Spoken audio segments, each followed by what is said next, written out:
Welcome to Mr. Nightbleed.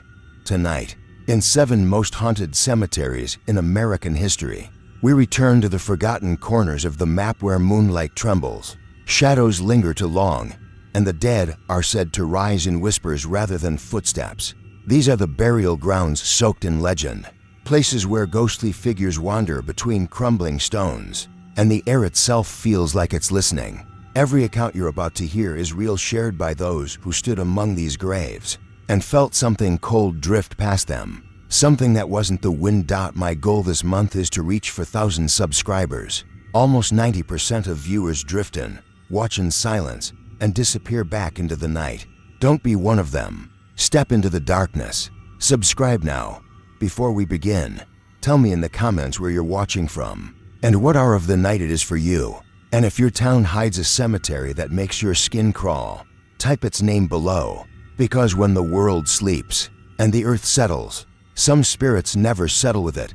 Kill the lights, quiet the world, take a slow breath, and let us begin.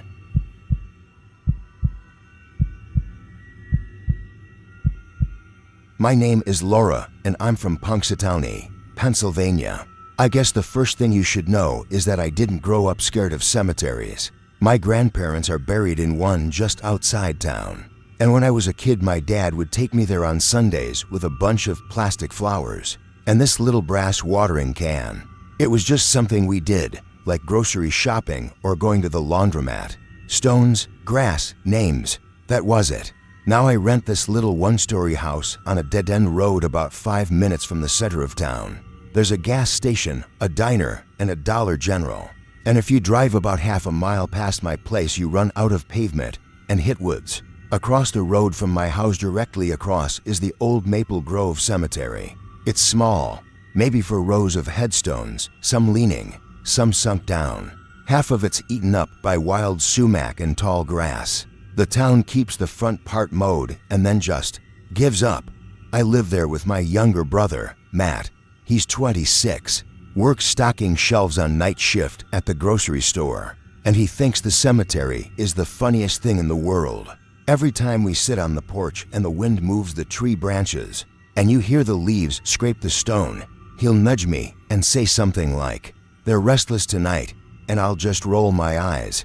That's kind of our dynamic. He jokes, I roll my eyes. We eat microwave dinners and watch whatever's cheap or free to stream. I work at the local clinic front desk, so my life is pretty routine. I'm up at 6, out the door by 7:30. I drive past the cemetery every morning, obviously, because it's right there. In summer, the grass smells damp and sweet, and there's always a couple of crows hopping around.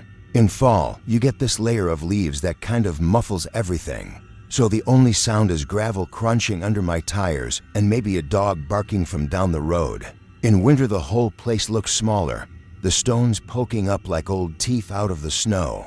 It's not dramatic, it's just across the street. Most nights, the routine is the same.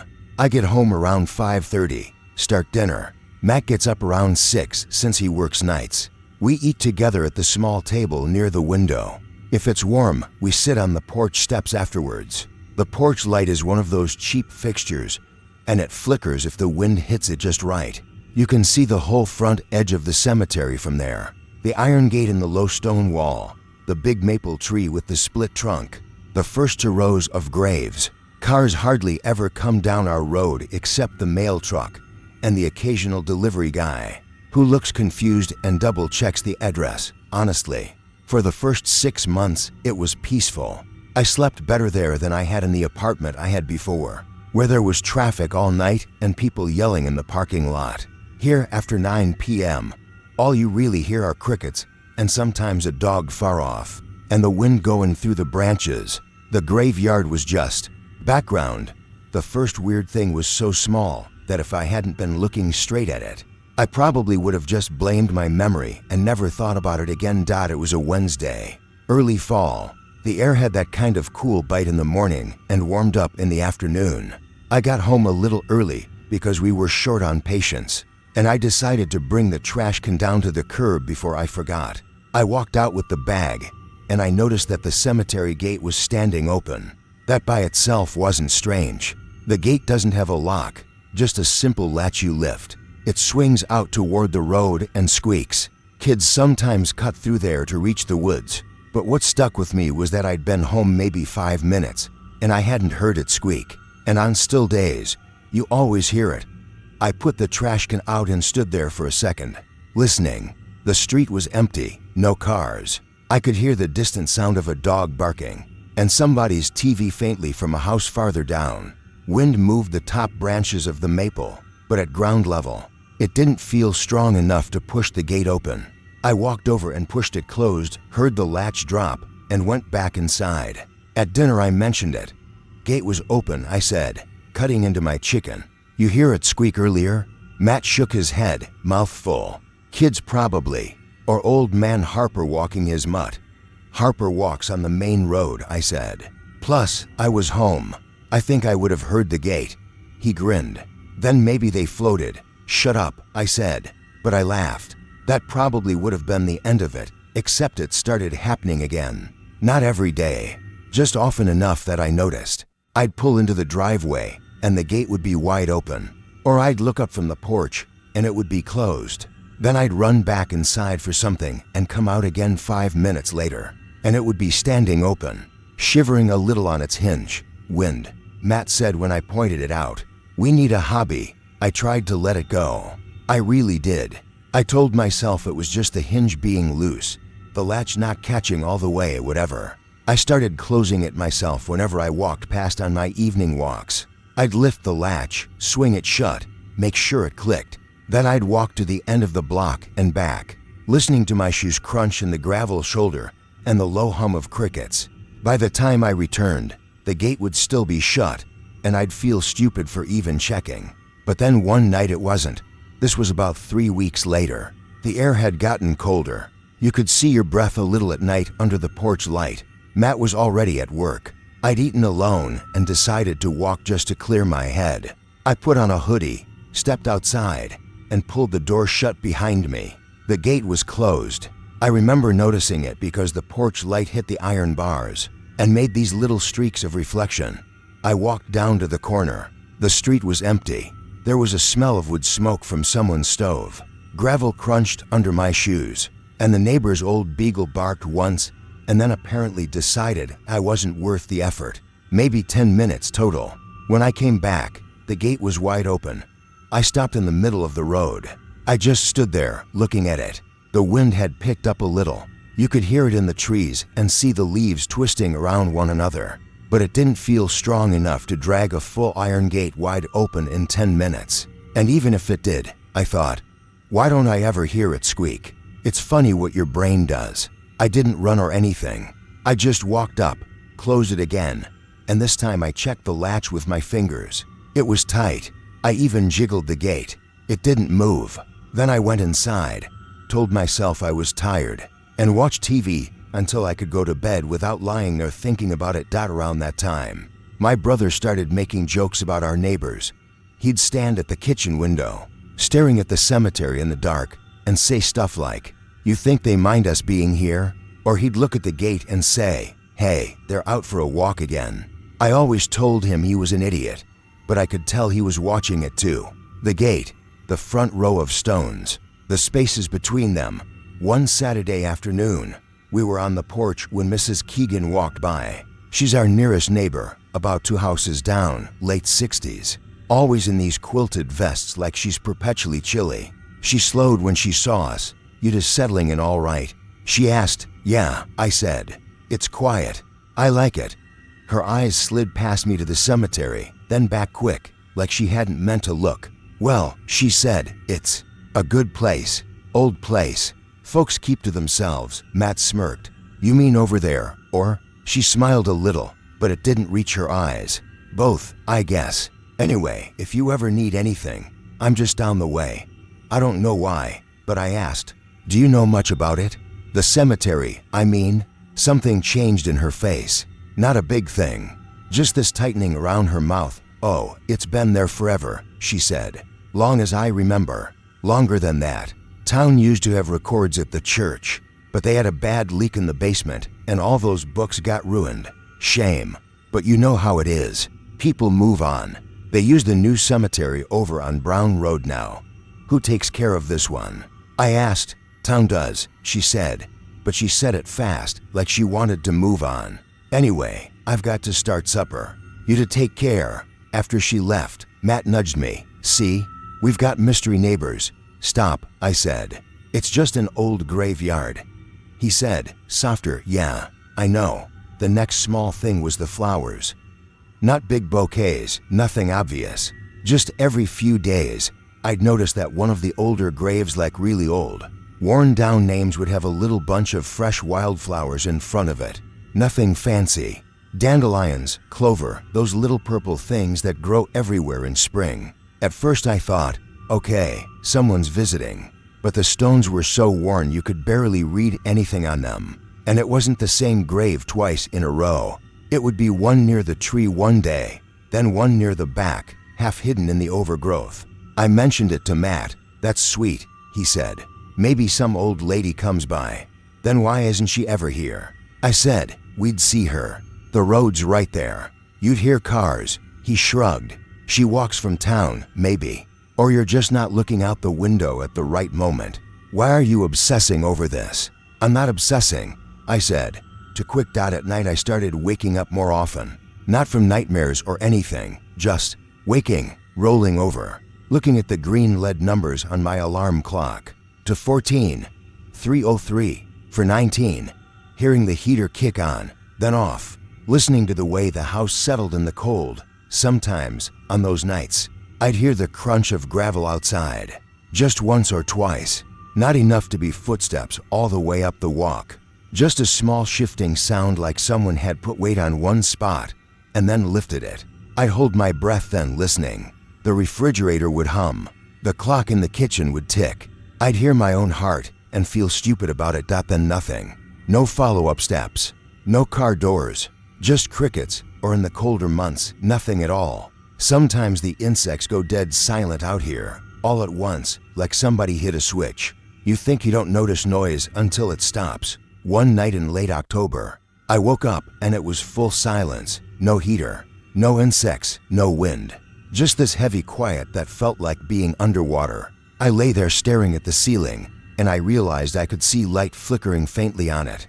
I sat up and looked out my bedroom window. The porch light was on, but it wasn't just that. The motion sensor on the side of the house, the one pointed at the driveway, was on too. And it was cycling. On, off. Those things don't flicker like regular bulbs. They just go on and stay. But this one was kind of stuttering, lighting up the gravel, the edge of the road, the front line of stones in the cemetery, then dropping them back into darkness. I got up, pulled on a sweatshirt, and padded down the hall. The floor was cold. Matt's door was shut. He was at work. In the kitchen, I peeked through the window over the sink. There was nothing. Just the gate, partly open this time. The first row of graves. No animals, no people. The light clicked off again. The darkness came down like someone had pulled a blanket over the house. I don't know why I did it, but I opened the front door and stepped onto the porch. The air was cold enough that my breath clouded in front of me. The porch boards creaked under my feet. I flipped the porch light switch off and on. It held steady. Then I looked at the motion light. Okay, I said out loud, feeling stupid. If it's a wiring thing, it'll just do it again. I waited. The only sounds were a dog barking way down the road and a faint rustle in the trees across the street. The motion light stayed off. I turned to go back and hand on the doorknob, and that's when it snapped on so bright it hurt my eyes. I froze, half turned. It lit up the driveway, empty. The trash can, the low stone wall of the cemetery, the open gate. No movement, no shape, nothing. But my skin prickled like the air had shifted. I went inside. I told myself that old fixtures act weird in the cold. I made a mental note to ask the landlord to check it, and then forgot to follow up. The next week, Matt brought home an armful of old files from the grocery store. They're trying to go digital, he said, and his manager just wanted him to sort through some stuff and make sure nothing important got thrown away. We spread it out on the coffee table: receipts, old schedules, assorted junk. You ever look at the deed for this place? He asked, out of nowhere, holding up a folded piece of paper. I don't own it, I said. I rent. Yeah, but they gave you some paperwork, right? Who owns it now? Some company out of Pittsburgh, I think, I said. Why? He shrugged. Just wondered who was here before, you know, when your neighbors moved in.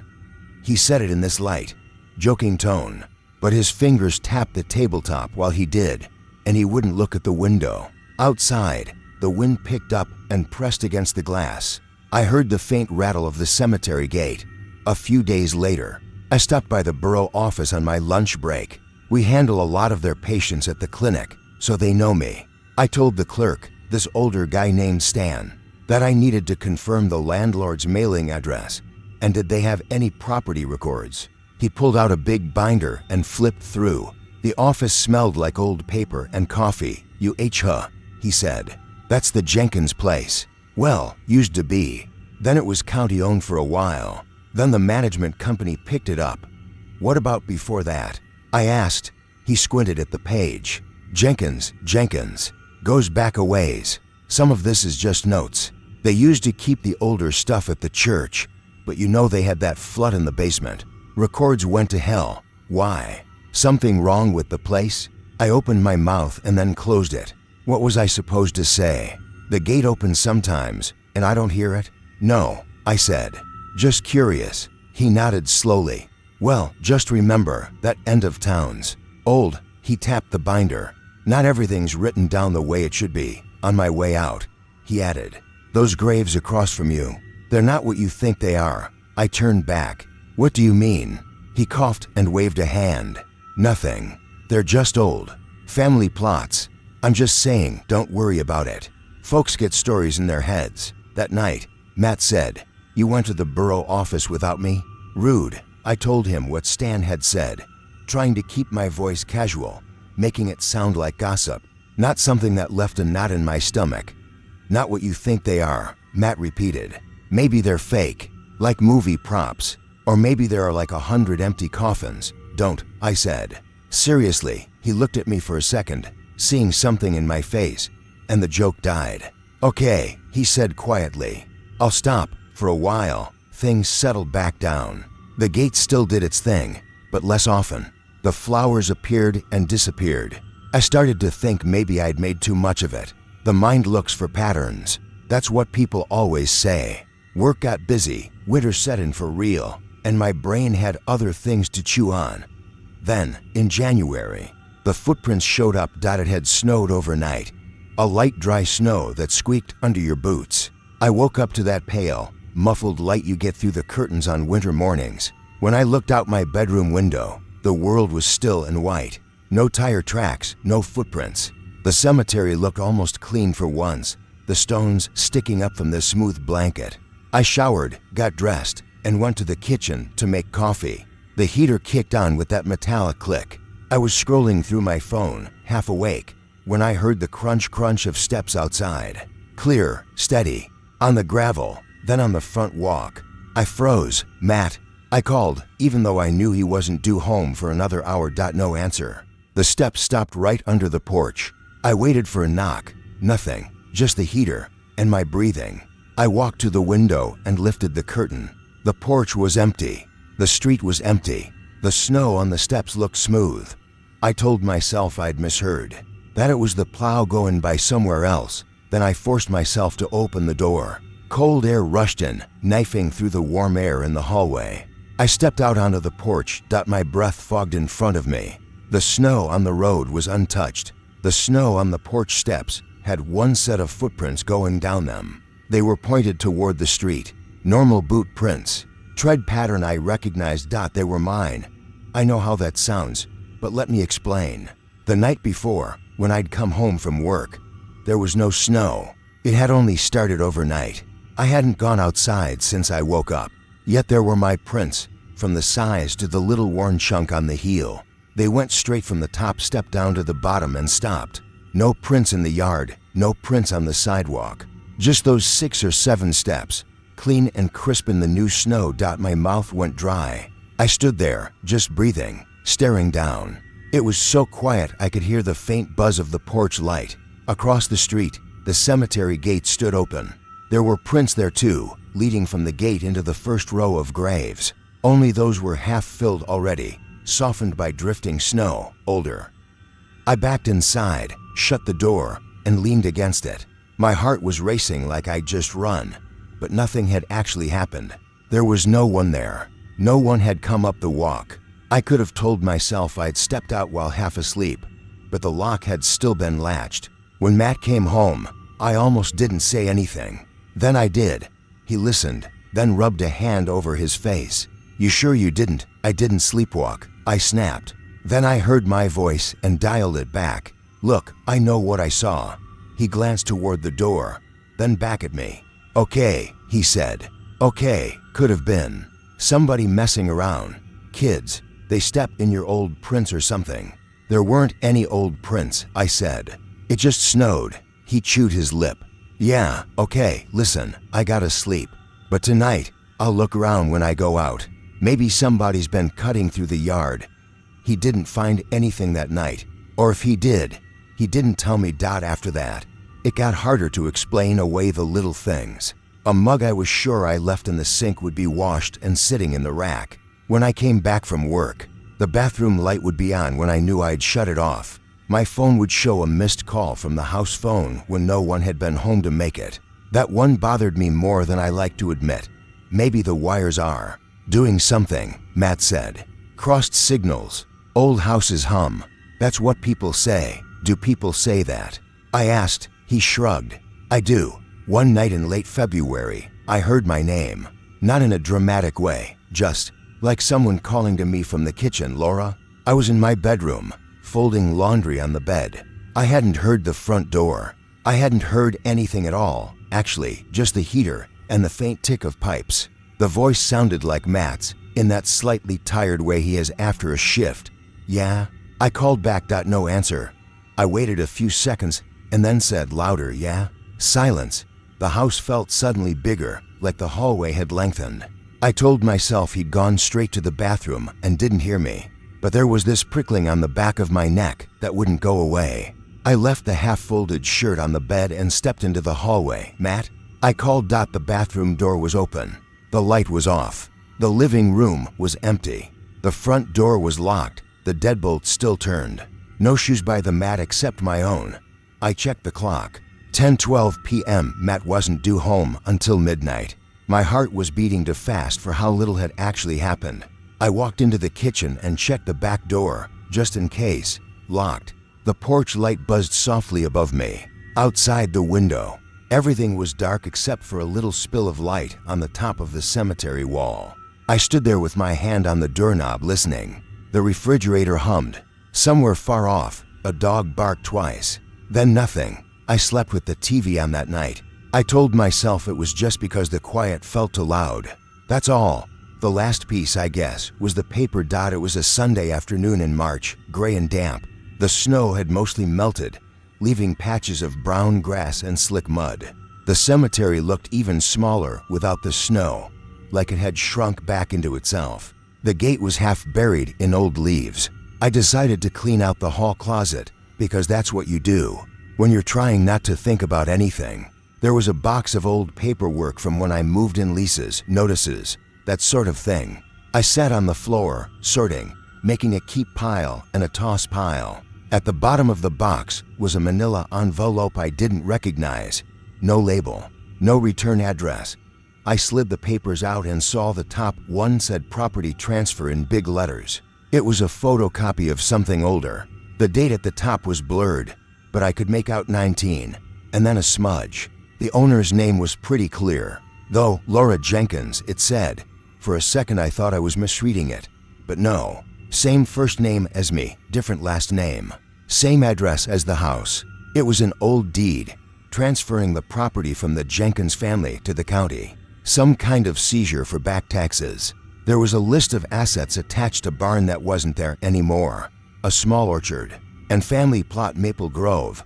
I flipped through, my fingers leaving little smudges on the thin, dry paper. On the last page, in tiny writing near the bottom, was a line, existing burials to remain in place until such time as removal is deemed necessary by the borough board. I don't know why, but that sentence made my stomach twist.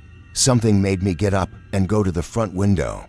I pulled back the curtain and looked out at the cemetery. The gate was closed for once. The front row of stones was visible between the bare shrubs. The maple tree branches were moving in the wind, dry leaves rattling. One stone near the center caught my eye. I'd never really looked at the names before, not up close, but from the window I could make out enough. The last name was Jenkins. The dates were worn, but you could see the first name if the light hit just right. It did. Laura, it said. My throat felt tight. I stood there for a long time, just staring across the road, the glass cold under my fingers. It didn't mean anything, I told myself. It's a common enough first name. The family who lived here before me had a daughter or a mother or whatever named Laura. That's all. It didn't have anything to do with me. Behind me, the house was very quiet. The heater had clicked off. I could hear the faint ticking of the kitchen clock all the way from the hall. "Hey," Matt said from the doorway, making me jump. "You okay?" I hadn't heard him coming. I hadn't heard the car or the door or anything. "Jesus," I said. "You scared me." "Sorry," he said. "You were just standing there." He came to stand beside me, looking out. "You know what I realized tonight?" he said. "At work, we were talking about old families around here. Jenkins is one of the oldest. They used to own half this end of town." "I know," I said, holding up the deed. "I found this." He took it, skimmed it, and his face went a little pale. "Huh," he said. "That's, huh." We stood there together, staring at the stone with my name on it. The wind moved the branches. Somewhere far off, a dog barked, then another answered. The insects hadn't come back yet for the season, so when the wind died down there was nothing. No hum, no buzz, just that porch light, flickering once and then steadying again. "You know what's weird?" he said, very quietly. "What?" I asked. He hesitated. "At night, when I come home, I sometimes see someone standing at this window." He pointed right where I was, like a shape. "I always figured it was you, but your room light's usually off." I swallowed. "You never thought to mention that." He winced. "I didn't want to freak you out. And, you know, there's glass, reflections, whatever. It's probably nothing." We both knew how thin that sounded. He looked at the paper again, then at the cemetery. "Those graves," he said. "Stan said they're not what we think they are." What did he mean? I thought about the family plot, the line about existing burials, the way the gate opened without sound, the way the motion light flickered when no one was there, the way my own footprints had appeared without me. "I don't know," I said. "It was the truth. I didn't know. I still don't. We didn't move. We still live in that house." People always expect that part of the story to go differently, like we packed up and left the next day. But life doesn't work that way. Leases and jobs and money and routines don't vanish because a few things don't add up. You tell yourself that names repeat, that gates rust, that old houses remember other people's habits. You tell yourself that, and most days it's enough to get through. I still sleep in the same room. I still wake up sometimes in the middle of the night listening. Sometimes I hear the crunch of gravel and I don't get up. Sometimes I hear my name and I tell myself it's the heater rattling, or the TV from the neighbor to houses down. And every night, before I go to bed, I check the porch light and make sure it's working. I keep it on, facing the stones.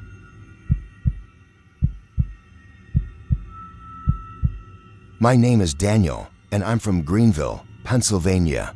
I've lived here most of my life, off and on. It's one of those towns people leave for college and then drift back to when things don't pan out the way they thought. That's kinda what happened to me. I rent half of a small white house on a hill right off the main road. With my friend Tyler, we went to high school together, lost touch for a few years, then ended up back here at the same time, both looking for cheap rent and decent Wi-Fi. The place isn't special by any stretch. 2 bedrooms, narrow kitchen, creaky floors. The thing people remember about it, if they remember it at all, is what's across the road.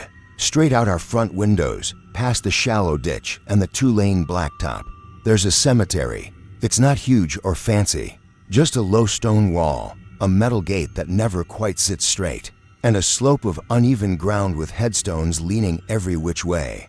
Some are so old the names are worn down to smooth stone. Others are newer, still sharp and gray. A couple of big maple trees throw shade over the front half, and the back just kinda dissolves into scrub and weeds. If you drive by fast, it barely registers. For us, it's just the view. My bedroom faces the side yard, but the living room and the front porch look right over it. When we first moved in, Tyler joked that we should get a discount for being front row to the afterlife. He said it in that way he says everything, like he's hosting a podcast no one asked for. I just shrugged. I honestly didn't mind. I've always liked quiet places. The cemetery mostly feels that way quiet. On summer evenings, you hear wind in the trees, a soft rush, and the occasional car going by. At night, the porch light throws a pale circle onto the road and the first row of stones. It's not spooky, it's just there. I work at a small print shop in town, the kind that does menus, flyers, funeral programs, all that.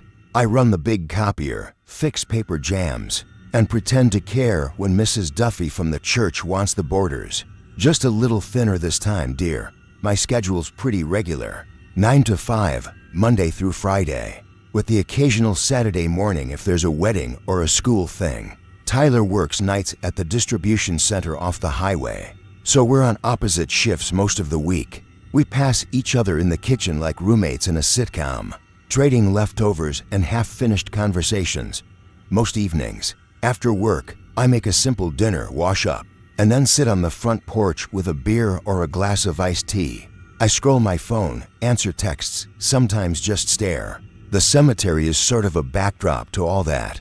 People come by during the day, older folks mostly, some middle-aged. They park in the gravel strip and walk up the path with small bouquets, or just stand there with their hands in their pockets. I see kids cut through from the back edge, heading toward the creek. Dogs sniff around the fence line. It's normal. Greenville itself is this worn-out, slightly tired place. To stoplights, a diner that smells like coffee and fryer oil all the time. A gas station with a bell that clangs when you open the door. And a main street where half the brick storefronts are empty. Trees crowd the edges, and if you drive 5 minutes in any direction, it turns into fields and patches of woods. In the fall, it's actually pretty. The air thins out. You can smell leaves and wood smoke. People talk about moving, but they don't. They stay. I guess I'm one of them. The cemetery has an official name, Laurel Hill Cemetery, but I almost never hear anyone use it. People just say up by the old graveyard when they give directions. When I was a kid, my mom drove past it all the time. She'd lower her voice a little and say, "Be respectful." Even if we were just passing on a Tuesday afternoon, I still kinda hear her saying that when I look out the window at it. Mostly, though, it just blends into the routine. The bus sighs to a stop down the road. Dogs bark in the distance. Cars roll over the occasional pothole. Graveyard, sky, trees, repeat. It took a while for anything to feel off. The first thing I remember noticing was the gate. The cemetery gate is one of those old wrought iron ones with a simple arch. It's hung on a post that leans a little, so it never fully lines up when you close it. There's this squeak it makes when the wind catches it just right. A long rusty sound you stop hearing after a few days. One evening in early September, I came back from work just after sunset. The air was cooling down for once, and there was this damp, leafy smell. I parked in the gravel, grabbed my bag, and noticed the gate. It was wide open, more than usual. I didn't think much of it at first. Maybe someone forgot to close it after visiting. Maybe the wind caught it. We had a storm the night before, and there were still wet leaves stuck to the road. The next morning, though, when I left around 8, the gate was closed. In itself, that wasn't weird. Sometimes it was open, sometimes it was shut, but for some reason, I had this clear memory of it being open and kind of drifting in the breeze. Late into the night, even when it got dark, I remember the motion light we have over the porch clicking on and off as moths bumped into it, and the gate still sitting there, slightly ajar. I must have misremembered, that's all. Brains do that. A couple days later, I was sitting on the porch messing around with my phone. It was around 9.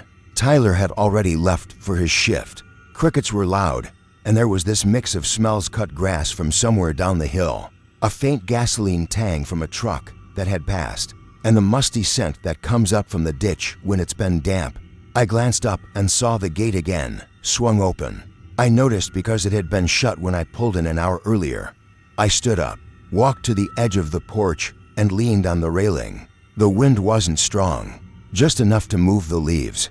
No cars had gone by in that short time. No one was walking. I guess I was expecting to see someone moving among the headstones, maybe a late visitor.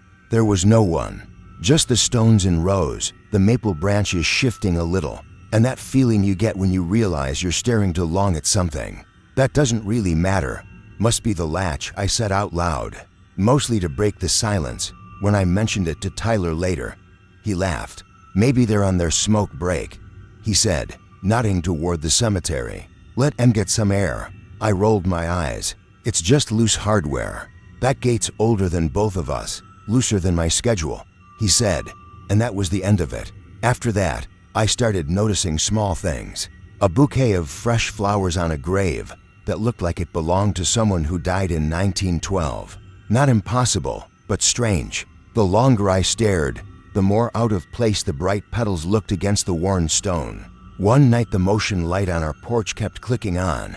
Even though I didn't see any cars, people, or animals, it would buzz to life, throw that sharp white light across the road and onto the nearest stones, and then click off again after a minute. Then, a few minutes later, repeat. Once, when it was doing that, I stepped outside to look. Gravel crunched under my shoes.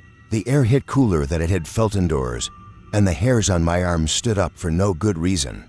I stood under the light and looked left and right, then across at the cemetery. Nothing moved. No deer, no raccoons, no passing headlights.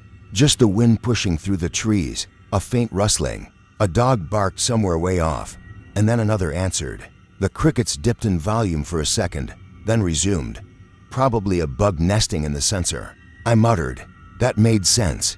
Bugs crawl into everything. There was another night when I was dozing off on the couch with the TV on low. Tyler was at work. I wasn't fully asleep, just in that half place where sound and dreams muddle together. I heard a voice say my name from outside. It wasn't loud, more like someone calling in a normal, conversational tone from just beyond the porch. Maybe near the road. Dan? I opened my eyes and sat up, heart suddenly thudding. The TV screen glowed blue. I muted it.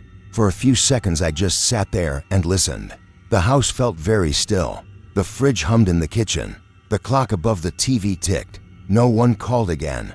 I went to the front door and looked out through the little window. The porch light lit the rail, the steps, the edge of the road. Beyond that, the dark shapes of the stones. No car, no person, nothing moving. I told myself it was the TV mixing with a dream. Or maybe a neighbor calling a kid whose name sounded similar. I didn't even mention it to Tyler. It felt stupid as soon as I thought about saying it out loud. Things started to line up a few weeks later, in ways I didn't like. Tyler was the one who noticed the footprints. It had rained all day, one of those gray, steady drizzles that makes everything smell like wet dirt and old leaves. I came home, kicked off my shoes on the mat, and went straight to the kitchen to put a frozen pizza in the oven. Tyler came in late from picking up food, shook off his jacket, and stopped in the doorway. "What the hell, man?" he said. I turned around. "What?" He pointed down the hall. There, on the wood floor, were faint marks, dark, damp ovals that smudged out toward the living room. At first, I thought it was just where we'd tracked in our own wet footprints, but I followed them with my eyes and realized they didn't start at the door. They started near the end of the hall, near the small closet we never used, and trailed toward the center of the living room rug, then faded. "They're just spots," I said, "probably from when I dropped my bag." "It was raining. You came in after me?" he asked. I frowned. "Yeah, why?" "Because they were already there when I got home," he said. "I thought you tracked them in from the back door or something." I looked at the back door. That one opens onto a tiny stoop and the patchy yard behind the house. The mat there was dry. We rarely even used that door. We both kinda stood there, staring down the hall like idiots. In the end, we got paper towels and wiped the spots up. It wasn't a big deal. Would floors get random marks all the time? Maybe they were there earlier, and we only just saw them because of the angle of the light. Maybe I'd stepped in something, then walked around. You can explain anything if you try hard enough.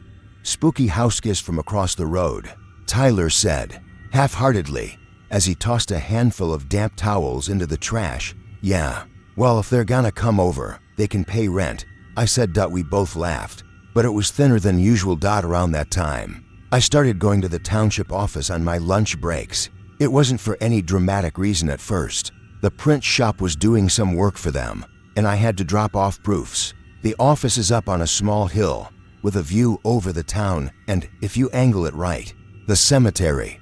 There's this clerk there, a woman named Marlene. She's in her 50s, gray hair pinned back, glasses, always wearing cardigans even when it's hot. One day, while we were going over font sizes on a notice, I mentioned casually that I rent the house across from the cemetery. "Oh," she said. And that was all. Just that one syllable, flat. "You live around there too?" I asked, trying to fill the silence. She shook her head and shuffled some papers. "No, I'm out on Brindle Road. The graveyard's old, right?" I said. "My mom used to talk about it, but I never knew much. Some of those stones are pretty worn down." Marlene's eyes flicked up at me, then back down. Old enough," she said. "The records are spotty." "Spotty how?" She pursed her lips. "Some sections were never properly documented. Different churches, old caretakers. You know how it is." She pushed the proof toward me. "We'll go with this layout." That was it. No stories, no town legends. Just that slight tightening around her mouth and the way she didn't ask any follow-up questions about where exactly I lived. Maybe she was just busy. People are allowed to be busy. Still, a couple days later, I found myself upstairs in the little public records room, flipping through old folders instead of eating my sandwich. The cemetery map was a hand-drawn thing that had been photocopied 100 times. The lines were fuzzy, the labels cramped. Some rows were numbered. Some just had last names scribbled next to a rectangle that probably meant a plot. I found the section that faced our house. The front row, closest to the road, had clearer labels. The rows further back blurred into question marks and unknown. I traced along the front row with my finger, matching the layout to what I saw from our porch. Third stone from the left, that tall rounded one with the chipped corner, that was Pennington. The short block next to it was Harris. I kept going. Next to T. Harris there should have been another name. On the map, though, the box was blank. Just a little note in faded pen. "Stone reset, record missing." It bugged me, but not in a dramatic way. More like an itch. Missing records aren't exactly supernatural. Paperwork gets lost. People misfile things. Still, that night I caught myself staring at that particular stone from the porch, trying to make out the lettering in the porch light and the glow from the occasional passing car. The insects were loud, chirping in cycles. Once, they all seemed to pause at the same time for a second, leaving this weird, empty gap in the sound before they started again. A few nights after that, I woke up around 3 for no clear reason. The room was dark, the air a little cool. I could hear the faint hum of the fridge through the wall. For a moment I lay there, trying to decide if I needed to get up. Then I heard steps. They were soft, but the house is old. It talks when you step on it. The boards creaked in a slow, even pattern, like someone walking from the living room toward the hall. 1, 2, pause. 1, 2, pause. They sounded a little heavier than Tyler, and besides, he was working nights that week. I told myself it was the building settling, or temperature changes, or whatever people on TV always say. Still, I sat up, swung my legs out of bed, and listened. The steps stopped. Then came a very quiet sound right outside my bedroom door. A sort of faint exhale, maybe. It could have been wind in the vent. I opened the door, heart going a little too fast now. The hall was empty. The living room looked the same as always, with the TV dark and the porch light seeping in through the front window. The front door was closed, the deadbolt set. The back door was locked. I checked both, then went back to bed, feeling ridiculous. In the morning, Tyler said, "Dude, did you go rummaging around in my room last night?" "No." "Why?" He shrugged, scratching his jaw. I woke up and my closet door was open. I'm pretty sure I shut it before I left for work the night before. Must have been half asleep. Whatever. I didn't tell him about the steps. It sounded too flimsy. Over the next week, a pattern formed. Little things, spaced out just enough that I might have ignored them if I hadn't already been on edge. A mug I was sure I left on the coffee table ended up in the sink. A picture frame in the hall tilted slightly, so the photo looked off-kilter. The thermostat set to degrees lower than either of us ever set it. I told myself we were both just tired and forgetful. One Saturday, I finally walked into the cemetery. It felt weird that I'd been staring at it for months without actually stepping inside. The sky was overcast, and the air had that chill that smells like rain before it starts. The gate squeaked as I pushed it. Gravel shifted under my shoes. I followed the main path up the slight slope, past stones with last names that matched mailboxes around Town Bowers, McCutcheon, Little. As I got closer to the row facing our house, I slowed down. I wasn't entirely sure which stone was the one with the missing record, so I moved along them one by one, reading the names and dates. Some were recent, some went back to the late 1800s. A few were so worn, I had to squint. I ran my fingers lightly over one of those, feeling the shallow grooves of letters someone had carved by hand more than a century ago. The stone felt cool and slightly damp. When I reached the stone I thought was the right one, I knelt a little to read it. Most of the lettering was faint. I could just make out the outline of a first name, maybe a J. The last name was almost gone. What I thought might be the year of death looked like it ended in 3 or 8. It was hard to tell. Standing there, I realized how much I'd been building this up in my head. It was a stone with a worn inscription. That was it. The air moved in a soft gust, rattling some dry leaves nearby. I smelled damp earth and, faintly, some kind of floral scent from a bouquet left to Rose back. The sound of distant traffic drifted in and out. Nothing shifted under my feet. The ground didn't open. There were no cold hands on my shoulder. I let out a breath I didn't realize I'd been holding and straightened up. On the walk back toward the gate, I passed a man placing small white flowers on a grave. He was middle-aged, wearing a work jacket, his shoulders a little hunched. As I passed, he nodded politely, but didn't look at me for more than a second. "Nice day," I said. Automatically, he hesitated, then gave this cautious half-smile. "Sure," he said, and turned back to the stone. That night, something shifted again. I was at the kitchen table, sorting through some mail and a folder from the print shop. The overhead light flickered once, then steadied. I made a mental note to pick up a new bulb. Tyler was in the shower, the water rushing in the hallway. Outside, the porch light was on, doing its usual job of throwing that small yellowish circle onto the road. And the first row of stones, I heard the front door open. Not the lock clicking, just the soft sound of the door itself and a little rush of cooler air. "Ty?" I called, confused. The shower was still running. No answer.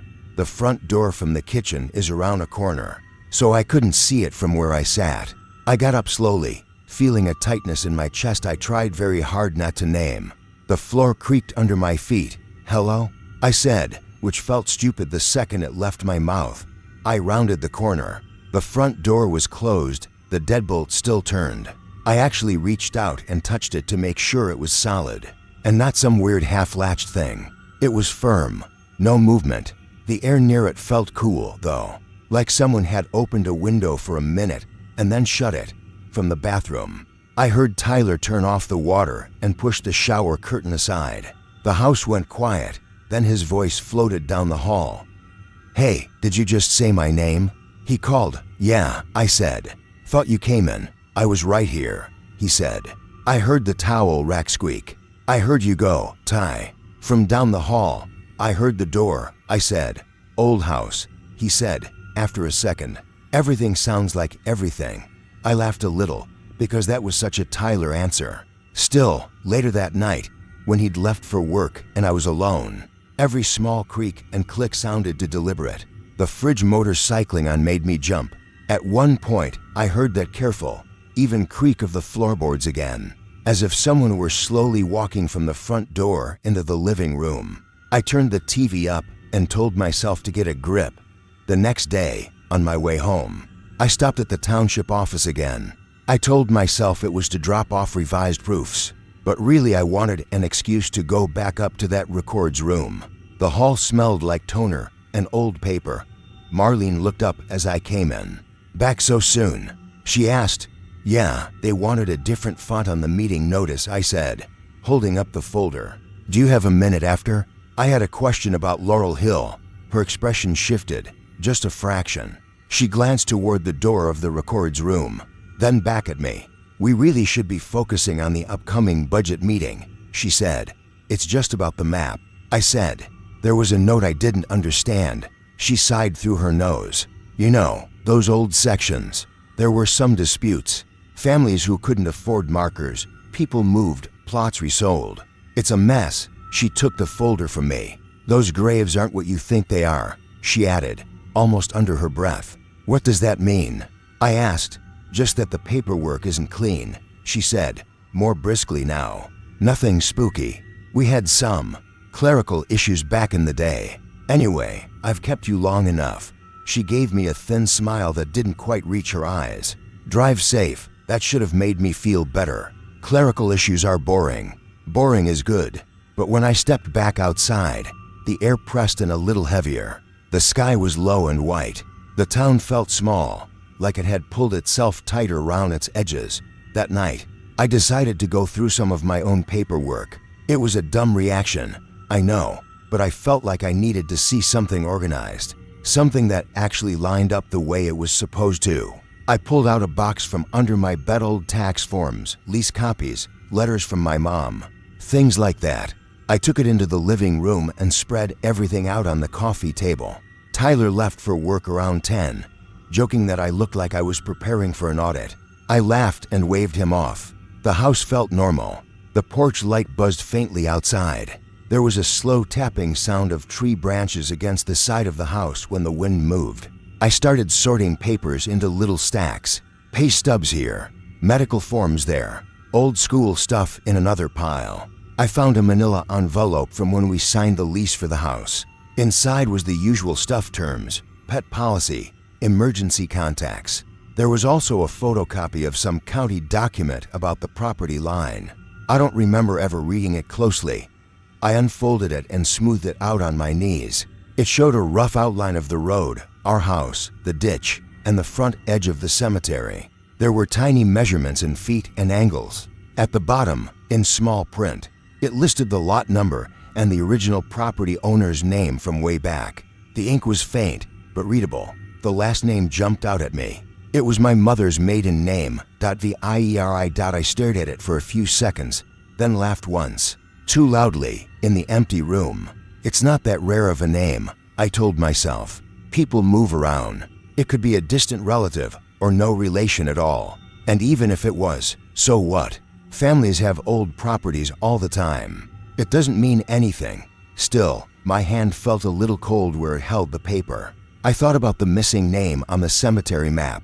I thought about my mom telling us to be respectful every time we drove past that place, even when we were late for school and she was rushing. I set the county document on the table and went back to the rest of the papers, trying to lose myself in sorting. At some point, I realized there was a stack of envelopes at the far edge of the table that I didn't remember. Pulling out, the top one was unmarked. No return address, no stamp. I picked it up. It was old, the paper slightly yellowed, the flap tucked in but not sealed. My chest tightened, and I told myself, calm down. You probably just haven't cleaned this box out in years. I opened the flap and slid out a single sheet. There was nothing written on it, just a faint imprint, like someone had pressed hard with a pen on a different piece of paper above it. I held it up toward the porch light coming in through the window. I couldn't make out actual words, just the idea of them lines, loops, little dents. For a second, I had the strong, clear thought that if I tilted it a little more, if I squinted just right, I'd see my own name there. My full name, written in the hand of someone who'd lived a long time ago. Maybe on a piece of paper that was now filed away in a drawer at the township office, or buried somewhere over that low stone wall. I put the paper back in the envelope and set it down, very carefully, like it might fall apart. My mouth felt dry. Okay, I said out loud, just to hear my own voice. Okay, this is nothing. This is just old paper. Old houses, old property lines. You're tired. The room didn't answer, obviously. That's not how life works. But the air felt colder. in that way you get when you step into a basement or a garage at night. Not freezing, just less warm than it should be. From the front hall, I heard a soft clicking sound. Not the front door this time. It was the latch on the little closet we never use. It's a simple latch, one of those metal ones you push down to open. I stared at the hallway entrance. The sound didn't repeat. The insects outside weren't as loud as usual. The silence in the spaces between their chirps felt too long.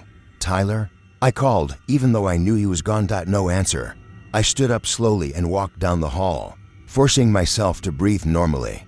The floor creaked under each step, exactly where it always did. The closet door was closed, the latch resting in place. I put my hand on it. The metal felt colder than the surrounding wood. I didn't open it. I don't have a good reason why. It wasn't fear of finding something horrible inside. I honestly didn't think that. It was more this heavy sense that if I did open it right then, I would be stepping past some line I didn't really understand. Instead, I turned and went to the front door. I checked the lock, even though I knew it was set. I checked the back door. I went into my bedroom and shut the door, which I almost never do. I got into bed fully dressed and lay there in the dim light coming from the hallway. At some point, I must have dozed off because I found myself half awake again listening. There was a rustling sound, very faint, as if someone were walking on the grass just beyond the porch. Not heavy, not threatening, just moving. I held my breath and listened harder. The sound moved from left to right, then stopped. After a moment, I heard my own voice, or something close enough to it that my brain slotted it in that category. It sounded like me talking on the phone in the next room, the way I do when I don't want to wake anyone up. Quiet, almost a whisper. I couldn't make out the words. It seemed to be coming from the living room, where the box of papers still sat. I squeezed my eyes shut. I told myself it was the TV from one of the neighbors, drifting through the walls. People stay up late. They watch shows. They talk. Sounds carry strangely at night. Houses settle. Old wood flexes. Sensors glitch. Paper gets misfiled. Names repeat over generations. It didn't last long, whatever it was. Maybe a minute, maybe less. When I finally opened my eyes, the house was quiet. The insects outside had gone back to their regular rhythm. A car passed on the distant road, its low rumble fading quickly. In the morning, the box of papers was still on the coffee table. The manila envelope lay on top. The county document was half folded, a corner tucked under as if someone had started to pick it up and then changed their mind. The closet door was still shut. The porch light was off, washed out by pale morning. Nothing was out of place in any way I could prove. If you're expecting some big moment where I found a name carved exactly like mine into a stone I'd never seen before, I don't have that for you. If you're waiting for a door to slam or an object to fly across the room, that's not what happened. The house is still standing. I still live here, for now. The cemetery is still across the road. People still come and go, carrying flowers, talking quietly, leaning on canes. The gate squeaks. The trees move in the wind. The motion light clicks on and off at night for no clear reason. I keep telling myself there's an answer, that all of it, the footsteps, the gate, the missing record, the familiar last name, the voice that sounded a little too much like mine, can be stacked up into a neat, ordinary explanation if I just look at it the right way. I'm a rational person. I pay my bills. I change my oil. I know that old buildings make noise and old towns hold on to old names. Most nights now, I sit on the porch a little longer than I used to, watching the dark line where the stones meet the grass. Sometimes I think I see someone standing there between the maples, just at the edge of the light. Not a shape, exactly. More like the suggestion of someone standing in a place they've stood a lot before. When I blink and look again, it's just the shadows of the branches or a trick of the porch light. Maybe it's just that in a town this small, you start to feel like everything overlaps more than you thought. Properties, families, habits, even the spaces between the living and the dead. Maybe I've just spent too much time staring at the same view. Maybe I've let coincidence pile up until it feels like meaning. I don't know. I honestly don't know. I still keep the porch light on, facing the stones. My name is Declan O'Rourke, and I'm from Limerick. Last year, my doctor told me I needed to simplify things. That was the phrase he used. Like my life was some cluttered desk he could just clear off with his arm. I'd had a small heart scare, nothing dramatic, no collapse. No tunnel of light, just a tightness in my chest that wouldn't go away, and a night in a hospital bed, with a monitor beeping to fast for anyone's comfort. When I left, I had a plastic bag with pills, a printout about diet and stress, and this idea stuck in my head that maybe the city wasn't doing me any favors. I'd been teaching for almost 30 years. Teenagers, mostly. History and a bit of English when they were short-staffed. I loved it, but it wore me down. You start off thinking you'll change lives, and you end up arguing about phones and late homework. After the hospital, noise bothered me more than it used to the buses. The shouting outside the pubs, even the TV. I'd find myself muting the news and just sitting there, listening to the fridge hum. So when a friend of mine mentioned a cottage on the Clare coast, near Kilcredon, I didn't need much convincing. It belonged to some cousin of a cousin situation. The kind of Irish arrangement where nobody's exactly sure who owns what, but everyone agrees it's fine if you stay. The cottage was cheap, empty most of the year, and good for the soul, according to my friend. I was supposed to go for a month. Rest, walk, read, maybe write a little if I felt like it. My cardiologist liked the idea. He circled the dates on his little planner and told me to treat it like rehab for your nerves. The first thing that hit me when I got there was the wind. You don't really understand coastal wind until you're standing in it with nothing between you and the Atlantic but a thin strip of land and some old stone walls. It wasn't dramatic the day I arrived. There wasn't a storm or anything. It was just constant. A push against your jacket, a sound in your ears, like someone always whispering just too low for you to make out the words. The cottage sat on a bit of rise, with a view down to the sea and the old lighthouse at Kilcredon. The lighthouse hasn't worked properly in years. It's fenced off now, white paint peeling, metal railing gone brown with rust. I could see it from the kitchen window, this tall dead thing at the edge of the water. Still, there was something comforting about it at first. A landmark, a fixed point. Inside, the cottage was about what you'd expect. 2 rooms downstairs, a kitchen living space, and a little bedroom and a sort of low attic space. Someone had half-heartedly turned into a second room. The floors were wood, old and uneven. There was an oil stove that took some coaxing to stay lit, and a narrow bed with a mattress that had definitely seen better decades. The whole place smelled faintly of salt and damp wool, but not in a bad way. Like an old jumper that's been kept in a trunk. The owner, or the relative acting as the owner, met me there with the keys. His name was Liam, mid-60s, dark wine-burned face. He wore a cap pulled down so low I never really saw his hair. We shook hands, and he walked me through the basics: the pump out back, the temperamental fuse box, the fact that sometimes the radio only got 2 channels, and one of them was in Irish. He didn't say much unless I asked him something.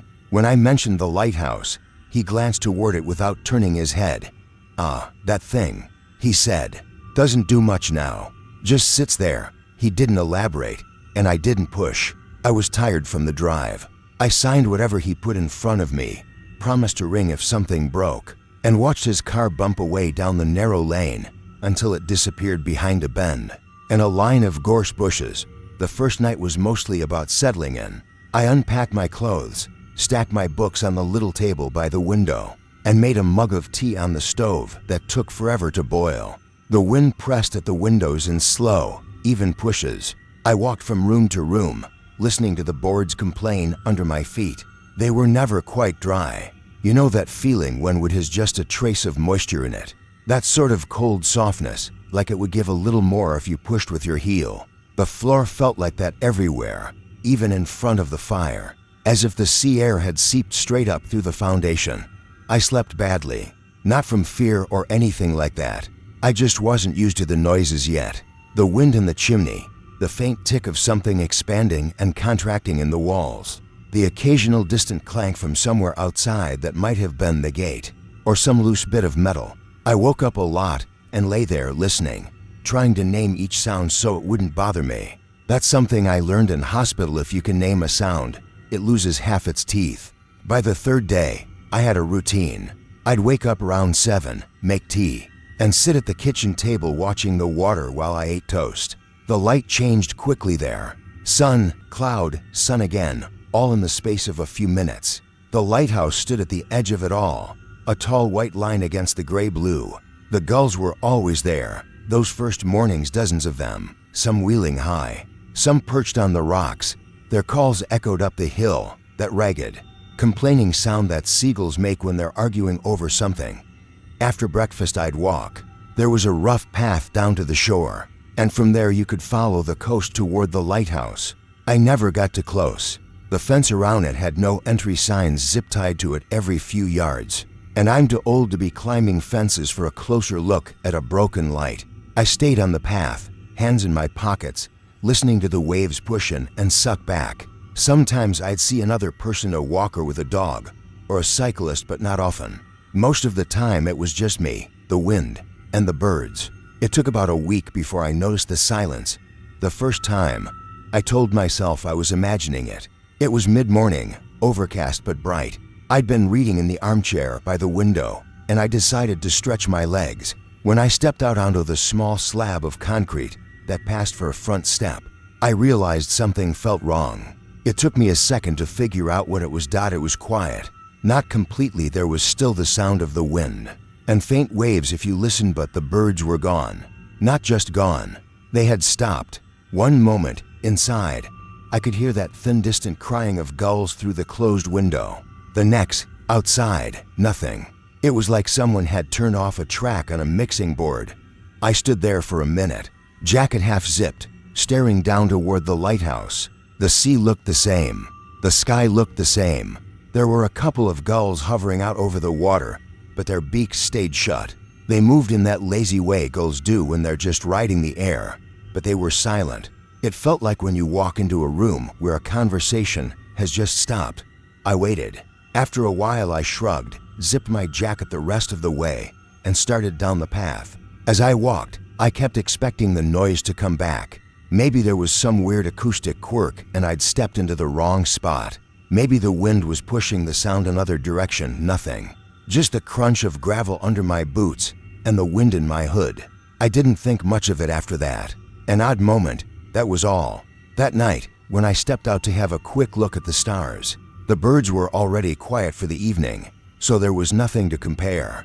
I went back inside, read a few chapters of a novel I wasn't really enjoying, and fell asleep with the lamp on. The second time was harder to explain. I'd driven into the nearest town to pick up groceries. On the way back I stopped at the little harbor, where there's a short pier and a cluster of boats knocking elbows in the tide. There were gulls everywhere, on the railings, on the roof of the bait shed, squabbling on the pavement over something that looked like the spine of a fish. The smell there was what you'd expect: salt, fuel, rotting seaweed. Maybe a hint of dead crab if the wind shifted. There was a man sitting on an upturned crate near the water, mending a net. I'd seen him before, once or twice, always around the same spot. Big weathered hands, red cheeks, eyes narrowed like he was always squinting into the distance. I gave him a nod, the way you do, and he nodded back but didn't smile. The gulls above us screamed at each other, the sound bouncing off the low buildings. I walked back to my car, popped the boot, and started loading the bags. It took maybe a minute. When I closed the boot and turned around, it hit me. Silence again. The gulls were still there. Same birds, same positions, but they'd stopped mid-argument. It felt so sudden that my body reacted before my brain did. I actually flinched, like someone had switched off a radio right next to my ear. I looked over at the fisherman. He'd frozen with the net in his hands. Not completely, his fingers still moved a little, working at a knot, but he was staring past me, toward the entrance of the harbor, like he was listening for something, or for the absence of something. "Do you hear that?" I asked before I really thought about it. He blinked like I'd pulled him out of a daydream. "Hear what?" "Nothing," I said. "That's the thing. The birds, they were yelling a second ago." He watched me for a second too long.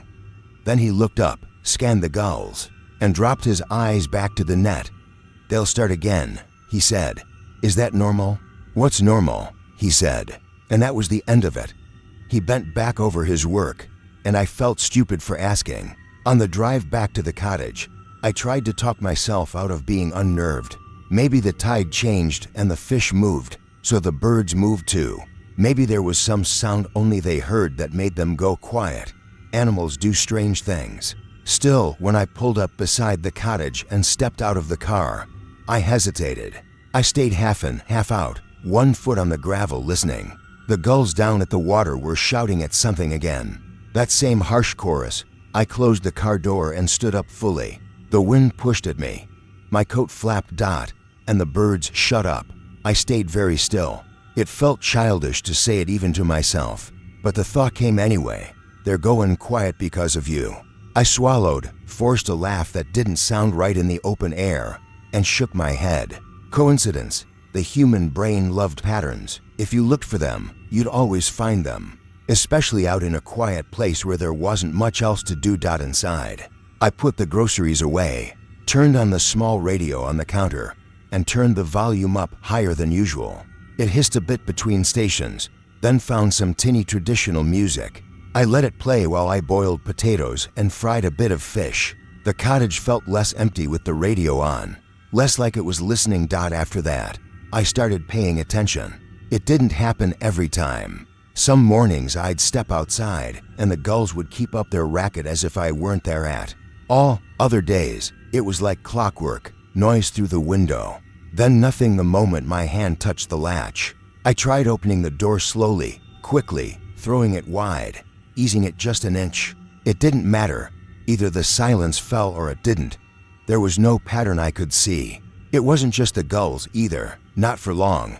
There were insects in the grass around the cottage. You could hear them if you listened, the faint hiss and buzz of whatever lived in the gorse, and the tufts of coarse grass by the stone wall.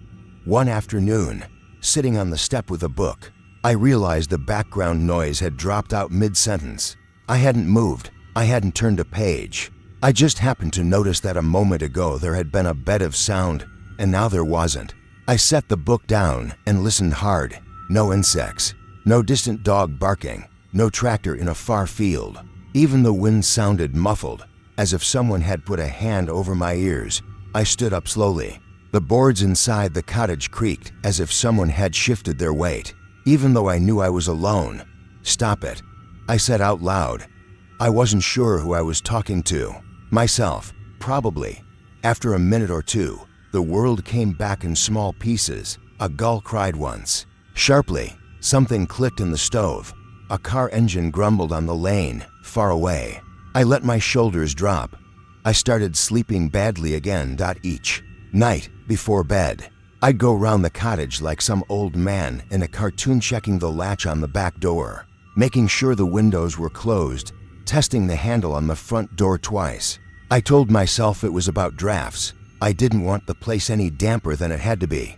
But really, I think I was looking for something ordinary to control. If I could keep the doors closed and the lights working, maybe the silence wouldn't feel like it was creeping closer. About 3 weeks into my stay, I ran into Liam again. I'd gone into the small shop in town for milk and bread, and he was at the counter talking quietly with the woman who worked there. They stopped when I walked in, the way people do in small towns, even if they're not really talking about anything. "Settling in all right?" he asked. "Grand," I said.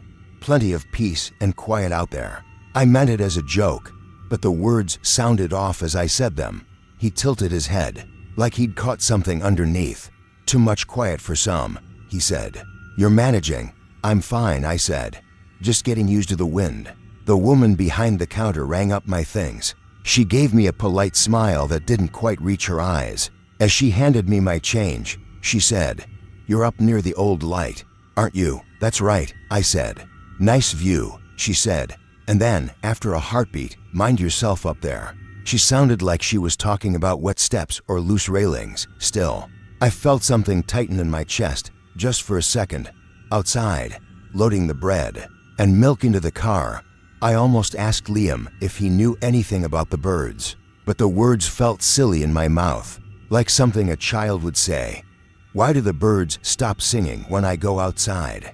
I didn't want to see that look on his face again, the one from the harbor, that mix of wariness and something like pity. Instead, I said, "Did the lighthouse ever bother anyone when it was working?" He frowned. "How do you mean, lights in the window? keeping people awake, that sort of thing." He shook his head slowly. "No, that's what it was for. To keep folk awake, to keep them from running up on the rocks." He watched me a moment longer than felt comfortable. Then he patted the roof of my car, as if that settled something. "You're there to rest," he said. "So rest, don't go taking on more than you need." It was a strange thing to say. I drove back with his words bumping around in my head like loose change. That evening was when I tried the recording. It came from this stubborn part of me that hated not understanding. It's the same part that kept me teaching all those years. I suppose the part that believed if you gather enough evidence, you can explain anything. The birds, the insects, the weird drop of sound. I'd convinced myself it was just me noticing gaps that had always been there. But the feeling that the silence was following me was harder to shake. So I decided to test it. I didn't have any fancy equipment, just my phone, an old model with a cracked corner. It had a voice recorder app I'd used once or twice to capture lectures at conferences. Back before I got tired of conferences, I charged the phone fully, opened the app, and set it to record. Then I propped it on the windowsill in the kitchen, facing the front door, and went to sit in the bedroom with a book. The idea was simple enough. I'd let it record for 10 or 15 minutes while I stayed put. Then I'd walk out, open the door, step outside, and stand there for a minute. If the birds really did quiet down when I appeared, maybe the sound file would catch the difference. It felt ridiculous, but it also felt like something useful to do, a way to pin the feeling down. The first run, I messed up the timing. I got impatient and walked out too soon. When I played it back later, all I heard was 30 seconds of wind through the old window frame, and then my own footsteps coming down the hall. The gulls were already quiet by the time I opened the door. There was no clear before and after. The second run, I waited longer. I sat on the bed counting slowly in my head, trying not to fall into the numbers too much. At some point, I got distracted by the knot in the grain of the wardrobe door. I must have drifted a little. When I checked the time, nearly 20 minutes had passed. I stood up, quietly as I could. The bedroom door gave its usual small complaint.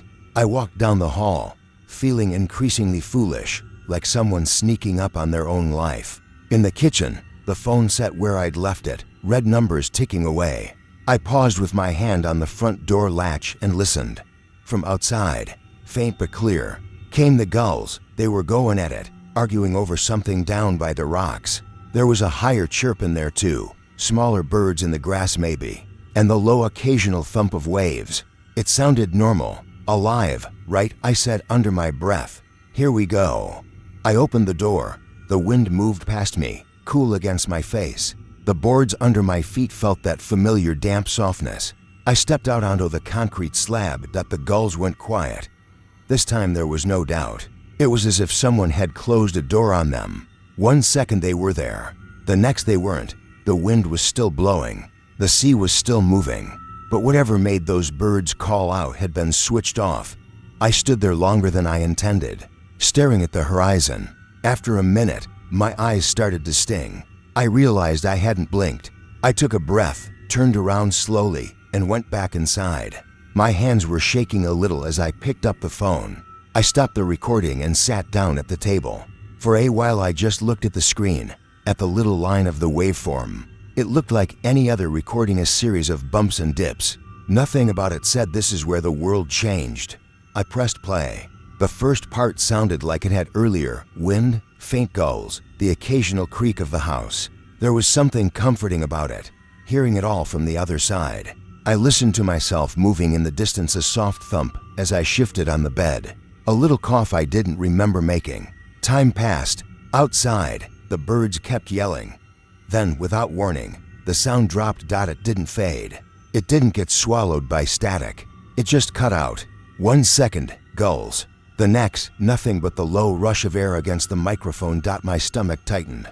I checked the time stamp. It had happened a full 3 seconds before my footsteps started in the hall. I listened again, this time watching the waveform. I could see where the gulls stopped.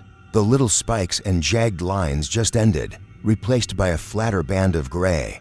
Only after that did my own noise appear, my shoes on the uneven floorboards, the faint rustle of my jacket, My hand on the latch. The silence came before me. I played it again and again, hoping it would sound different, that I'd notice some natural explanation I'd missed the first time. Maybe there was a gust of wind that drowned out the birds. Maybe the microphone had glitched.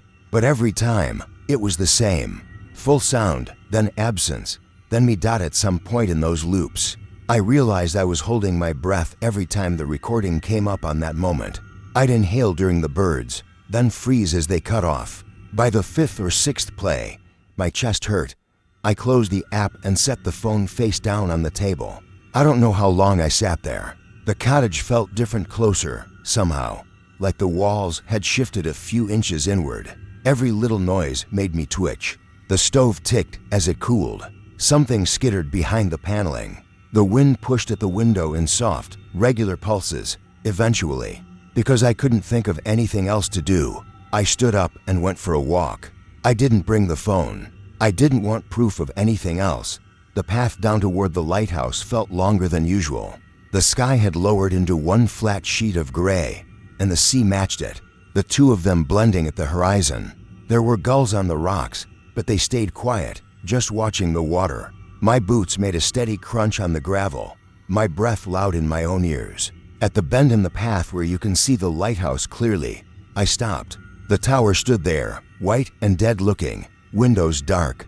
The rust on the railings had spread farther than I remembered. Orange-brown streaks like dried blood. I told myself not to be dramatic. For a while I stood listening, not just to the things that were there, to the wind, the distant water, but to the spaces between them. It felt like the world was holding its breath with me, waiting to see what I'd do next. On the way back up the hill, I saw the fisherman from the harbor. He was higher up the path than I'd ever seen him, his shoulders hunched against the wind, a cap pulled low. He must have taken some side track from the rocks below. When he saw me, he slowed, as if deciding whether to keep coming. We met at a narrow point between gorse bushes. Up close, his skin looked like old leather, creased and tough. His eyes flicked past my face, over my shoulder, toward the cottage behind me. "You're still up there, so," he said. "For now," I said. "It's quiet." He nodded, once, like I'd confirmed something he already knew. For a second I thought about telling him everything: the birds, the insects, the recording. The words lined up behind my teeth, but there was a look in his eyes I recognized. I'd seen it on kids who'd seen more than they knew how to talk about. It wasn't fear, not exactly. It was a kind of wary familiarity. "Do you ever notice it?" I asked instead. "The way it goes silent?" He pulled a breath in between his teeth. His gaze slid away to the lighthouse. "Ah," he said softly. That what?" He shook his head. "You don't need me to tell you. You already know." "I don't," I said. I heard the edge in my own voice. "I really don't." He studied me for a long moment. The wind pushed at us both, flattening our jackets against our chests. "Some places," he said finally, "were meant to be watched. That light was there for a reason. Kept men from getting too close. Kept them on the path they were supposed to be on. And now the light's gone," he said. "But the watching isn't, that's all." "That doesn't make any sense," I said. But my voice came out thinner than I meant. He gave a half shrug. "You asked." He stepped past me then, heading up toward the lane. As he went by, he said, almost as an afterthought, "Don't go worrying trying to see it. Just know when it's paying attention and give it its space. Give what its space." I called after him. He lifted a hand without turning around, the gesture somewhere between a wave and a dismissal. The wind took whatever answer he might have had. That night, I didn't turn the radio on. I tried. At first, I clicked it on and tuned through the static until I found a station playing some song I didn't recognize. The sound filled the kitchen, bright and busy. It felt wrong, like talking during a eulogy. I turned it off again and let the quiet come back. You'd think I would have left after that. A sensible person might have. I told myself I'd paid for the month and it would be wasteful to go early. That's the excuse I give people when they ask why I stayed. The truth is, I think part of me wanted to see how far it would go. Not the curious part, exactly. More the stubborn part. I didn't want to be pushed out of a place by something I couldn't name. The silence kept playing its game. Sometimes, walking along the narrow lane behind the cottage, I'd hear cows lowing in a distant field. If I paused and turned toward the sound, it would carry on. If I started walking again, it would cut off, as if someone had moved the volume slider down. At night, lying in bed, I'd listen to the wind and the occasional rattle of the gate. Once, I woke up because everything had stopped. No wind in the chimney, no ticking from the stove, no shifting of the beams. I lay there in that solid block of quiet, heart thumping in my ears, too scared to reach for the lamp because I had the ridiculous feeling the click of the switch would be too loud. Afterwards, back in Limerick, my doctor would say some of this could be anxiety. Sound is a funny thing, he told me. The brain filters more than we realize. Maybe. I don't argue with him. I take my pills. I go for my walks along the river. I sleep with the window open now, even in the colder months, just to hear the city noise. I kept the recording from that night in the cottage for a while. I'd transferred it to my laptop when I got home, named it something stupid like Kilcredon Test 2, and left it in a folder with old lesson plans and scanned photos. I listened to it a few more times in those first weeks, always late at night when I couldn't sleep. The pattern never changed. The birds stopped before I moved. Eventually, I deleted it. It wasn't that I wanted to forget. It was more that I realized I didn't need a file to prove to myself what had happened. The cottage, the lighthouse, the fisherman's unreadable expression, the whole place was recorded somewhere else now. In the way my stomach drops every time a room falls to quiet. I still get the odd email from colleagues asking if I'm ready to come back to the classroom. I always say the same thing, not yet, maybe soon. I spend a lot of time sitting on my own balcony, watching the pigeons argue on the neighboring rooftops. They're noisy, stupid birds. They coo and flap and knock things over. If I go out there, they scatter, but they never go silent. They make their complaints known. Some nights, when the city winds down and the traffic thins, there's a moment where it all lines up just wrong. A bus passes, and then there's nothing, no engines, no steps on the pavement, no distant shout. The streetlights hum quietly, and for a heartbeat or two, the world goes still. I try not to move when that happens. I sit very still, hands flat on my thighs, and I listen until some sound comes back. A car door, a dog barking, a siren far away. Only then do I let myself breathe properly again. It's been months since I left Kilcredon, but the feeling hasn't faded. If anything, it's clearer now. The lesson, if you wanted to call it that. I used to think the worst kind of fear was loud screaming, crashing, things breaking. Now I know better. The loud things you can see. You can name them. You can tell yourself a story about what they are. It's the quiet that worries me. The way it seems to lean in, just a little, when I step into it. The way it feels not all the time, not everywhere, but often enough that something is pulling sound out of the air a few seconds before I arrive. Tidying up, making space. I don't tell many people about that month by the lighthouse. When I do, I keep it short. I don't mention the recording, or the fisherman's warning, or the way the boards in the cottage always felt damp under my feet, like they were soaking something up. I just say I went to the coast to rest and came back with a new appreciation for noise. If I'm being honest, though, it's not the noise I appreciate. It's the gaps. You start to notice them everywhere once you've lived with them that long. In conversations that falter just when you walk into the room. In the way birds on a wire will fall silent as you pass underneath, then pick up their chatter again when you're a few steps beyond. In the sudden hush that sometimes drops between songs on the radio, stretched just a fraction too long, like someone's listening on the other end. I can't prove any of it. I don't really want to. I just know that ever since Kilcredon, I have this feeling deep down, settled in the same place where the fear of my heart failing used to sit, that whatever lives in that silence isn't gone when I leave it behind. It's patient, it's attentive, and for reasons I don't understand, it seems to know when I'm coming. It's like the world hears me coming and hides. My name is Ivana, and I'm from Lidditz, Pennsylvania. I guess that matters because Lidditz isn't the kind of place where you expect strange things to happen. It's small and pretty and kind of proud of itself. We have festivals and a main street with flags and flower baskets. People still wave when they drive by. If you Google it, you'll probably see pictures of the square and the old Moravian church. What you won't see as much as the cemetery behind it. The one they call Moravian Pines, that's the part that's right across from my house.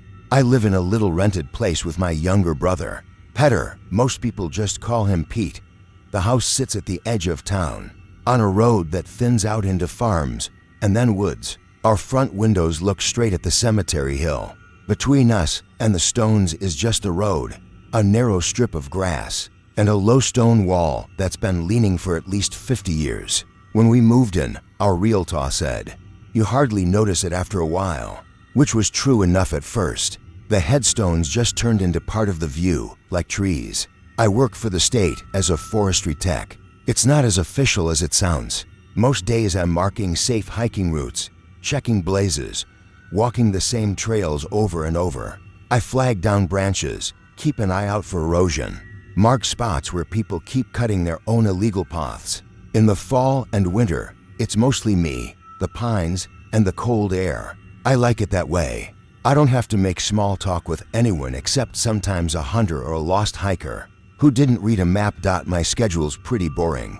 I'm up around 6, out the door by 7, in the truck with my thermos and a sandwich. Pete works second shift at a distribution warehouse, so we kind of trade places. I see him in the morning while he's half asleep, then again late at night when he comes in and drops his keys loud enough to wake the dead. We joke about that, especially with the cemetery right there. When you can see graves from your front step, you either joke or you move. The cemetery never bothered me. If anything, it was comforting. My dad died the year before we moved in, back in Scranton, and the last few months of his life were hospitals and machines and fluorescent lights that buzzed. Moravian Pines was the opposite.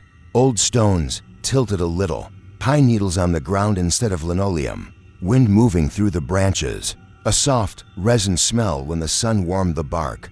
There were days I'd come home from the forest and sit on our porch with a beer and just stare at the rows of stones, feeling more peaceful than I ever did in a church. Lidditz itself is quiet once you get off Main Street. At night you can hear dogs barking on the other side of town, and the occasional train in the distance. Our road doesn't have much traffic after 10. Every porch light hits the same patches of gravel and grass. Ours faces straight toward the cemetery gate. The first month we lived there, I kept that light off to save on the electric bill. Then winter came, and the early dark felt heavier, so I started leaving it on. The cemetery was familiar to me before it was strange. I cut through it sometimes on my days off if I walked into town. There's an unofficial path between the graves, packed down by years of feet. The place is small, maybe a couple acres, and a little overgrown at the edges where the pines crowd in and moss climbs the stones. Some graves have fresh flowers, some have old plastic ones faded to gray. A few have no names left at all, just soft, rounded slabs. The first odd thing I remember was the gate. It's an old iron gate on a low chain link extension someone added to the stone wall. You lift it, swing it, drop it into place. It squeaks and clanks. One morning, early fall, I was leaving for work, and the gate was standing wide open. That wasn't so strange by itself. People forget to close things, but the cemetery doesn't have regular hours. There isn't a groundskeeper on duty at dawn, and I hadn't seen anyone go in or out. I paused and looked around. The street was empty. It was cool enough that I could see my breath, and the air smelled like wet leaves. The dew on the grass was untouched except right at the path. There were footprints there, but the soil was packed and muddy most of the time, so that didn't say much. I told myself some teenager had come through late, or someone visiting a grave before work. I almost went across to close the gate, but my coffee was already cooling and I didn't want to make myself late. So I left it. The next morning, the gate was closed again. I figured whoever had left it open had come back. No big deal. A week went by, nothing happened. Then one Tuesday, same thing, gate wide open, early morning, road empty. It became a small background question in my head. Nothing more than that. Pete noticed other things before I did. One night, he came home around midnight, dropped his keys in the bowl, and said, "You go over there today or something." Over where? I was at the table working through some trail maps. The cemetery. He'd kicked off his shoes and was standing by the window, peeking through the blinds. "There are flowers on that far corner. Weren't there this morning? People leave flowers, Pete. That's kind of the point." "Yeah, but those are on one of the old ones. The ones nobody ever goes to. I've never seen anybody over there. And they look fresh." I shrugged, but I got up and looked. Under the orange wash of our porch light and the weak street lamp, I could see a cluster of white flowers, lilies maybe, or something similar, propped against a stone I knew by shape more than name.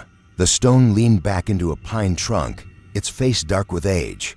I'd never seen so much as a flag on it, and I walked past it all the time. "So someone finally remembered a great-great-aunt," I said. "Good for them." Pete let the blinds fall back. "Yeah, I didn't see a car or a person. A couple hours ago I came home from Wawa, and there was nothing there." He made a face like he knew he sounded paranoid. "Whatever. I'm tired." That was how it went at first. Small things, explainable if you wanted them to be. The motion light on the corner of our house clicked on some nights when no one was outside. I figured it was a cat or a raccoon or just the sensor being cheap. Sometimes I'd hear what sounded like a voice when the wind came down the hill, through the cemetery trees and across the road. Once, standing in the kitchen with the window cracked, I could have sworn I heard someone say my name in that sliding sound of air through needles. "I heard it too," Pete said that time when I mentioned it. "But it's probably in your head. You've been thinking about Dad a lot." He wasn't wrong. Grief is weird. It sneaks in through ordinary moments. You smell cigarette smoke in a grocery store parking lot and your brain says, "Oh, Dad." So when the wind said my name, or something like it, I told myself it was just another trick like that. My mind filling in syllables in the noise. Work got busier as we headed into late fall. The state wanted new routes marked in one of the forest sections east of town. Not a big place, just a patch of trail network they wanted to make more family-friendly, which basically meant making sure nobody walked off a cliff or tripped over loose rocks and sued. I got assigned a new trainee to help. His name was Tyler, and he'd just turned 21. Pale kid, too much energy. Tried to impress me by walking too fast and talking too loud. "You're lucky," he said on his first day as we parked at the trailhead, working out in the woods instead of in some office. "I don't know." I locked the truck. "The trees complain less, but they're bad at birthday cards." He laughed too hard at that. On the way in, our boots crunched over frozen ground and old needles. It was cold enough that our breath hung in front of us. The forest out there is mostly pine and some hardwoods, with the ground sloping down into little ravines and back up again. In the early morning, the mist pools low between the trunks. You can hear every twig snap, every small shift. There's this steady smell of resin and damp moss. We started flagging a route that had been roughly mapped out. My job was to walk it, see where it felt safe, adjust as needed. Tyler followed with tape and tools. At one point, as we moved along a narrow stretch above a dry creek, I noticed something. It took me a minute to realize what felt off. Our steps were echoing wrong. When you walk with someone on a trail, your ear knows the rhythm. To sets of feet, slightly out of sync. But what I heard behind me sounded like my own cadence doubled. Heel toe, in time with mine. At first I thought Tyler was copying me, goofing around. But when I stopped, his boots scraped quickly to a halt.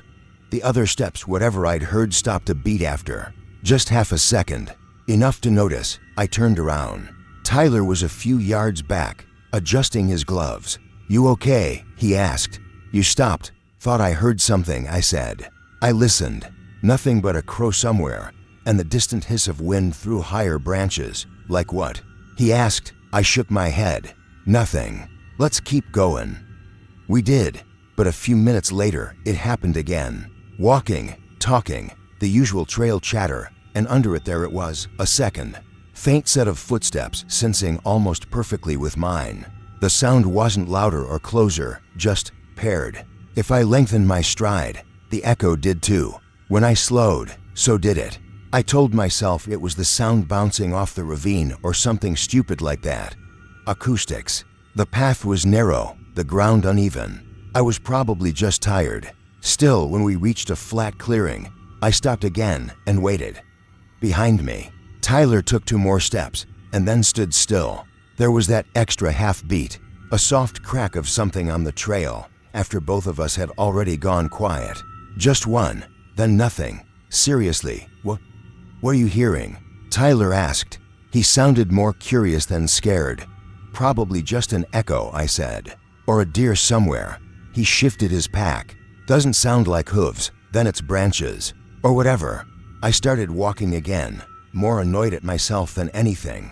We finished out the loop and headed back. By the time we got to the truck, my nerves had smoothed over. I didn't mention it in my notes. It felt stupid to write something down that I couldn't even clearly describe. Tyler lasted 3 days on the job.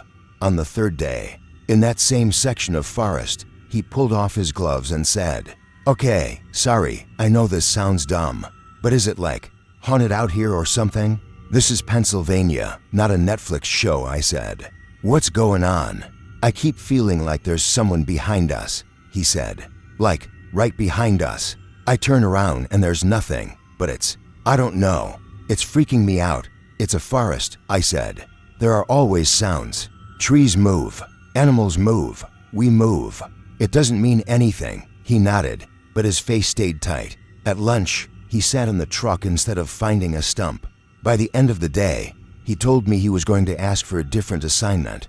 A week later, my supervisor mentioned he'd quit. "Couldn't handle the cold," she said, rolling her eyes. "Kids these days," I almost said. It wasn't the cold. But I didn't, because I didn't know that. Not for sure. Back at home, the little things continued. The cemetery gates started showing up open more regularly. Some mornings it was wide. Some mornings it was just unlatched. The chain slipped loose a few links, like someone had changed their mind halfway through closing it. Once, on a rainy afternoon, I watched from the living room as the wind pushed it back and forth. It squeaked, rocked open a few inches, rocked shut. The chain clinked softly. That felt normal. Wind as that dot, then there were the footprints. One evening, close to Thanksgiving, I got home just at dark. Pete was already at work. I parked by the side of the house and cut through the small patch of yard to get to the front door. The soil there was mostly mud, with some patches of dead grass and gravel. Rain earlier in the day had left a slick sheen on everything. I noticed my own tracks as soon as I stepped down. Boot prints, my standard work boots, flat tread, rounded toe stamped deep into the mud, leading from the street up to our porch steps. That would have been fine, except I hadn't parked on the street yet that week. I always pulled around back, and these prints didn't have any smudging or partial shapes like you'd see from days of weather. They were sharp, fresh, each one held a tiny pool of water, like it had just been pressed a minute ago. I looked over my shoulder at the street. No one there. Our truck was the only vehicle. The cemetery gate sat half open, hanging in the middle like it couldn't decide. My first thought was that someone had borrowed my boots. It was dumb, but my brain went there. Pete and I wear different sizes, though, and he was already at work. I followed the line of prints with my eyes.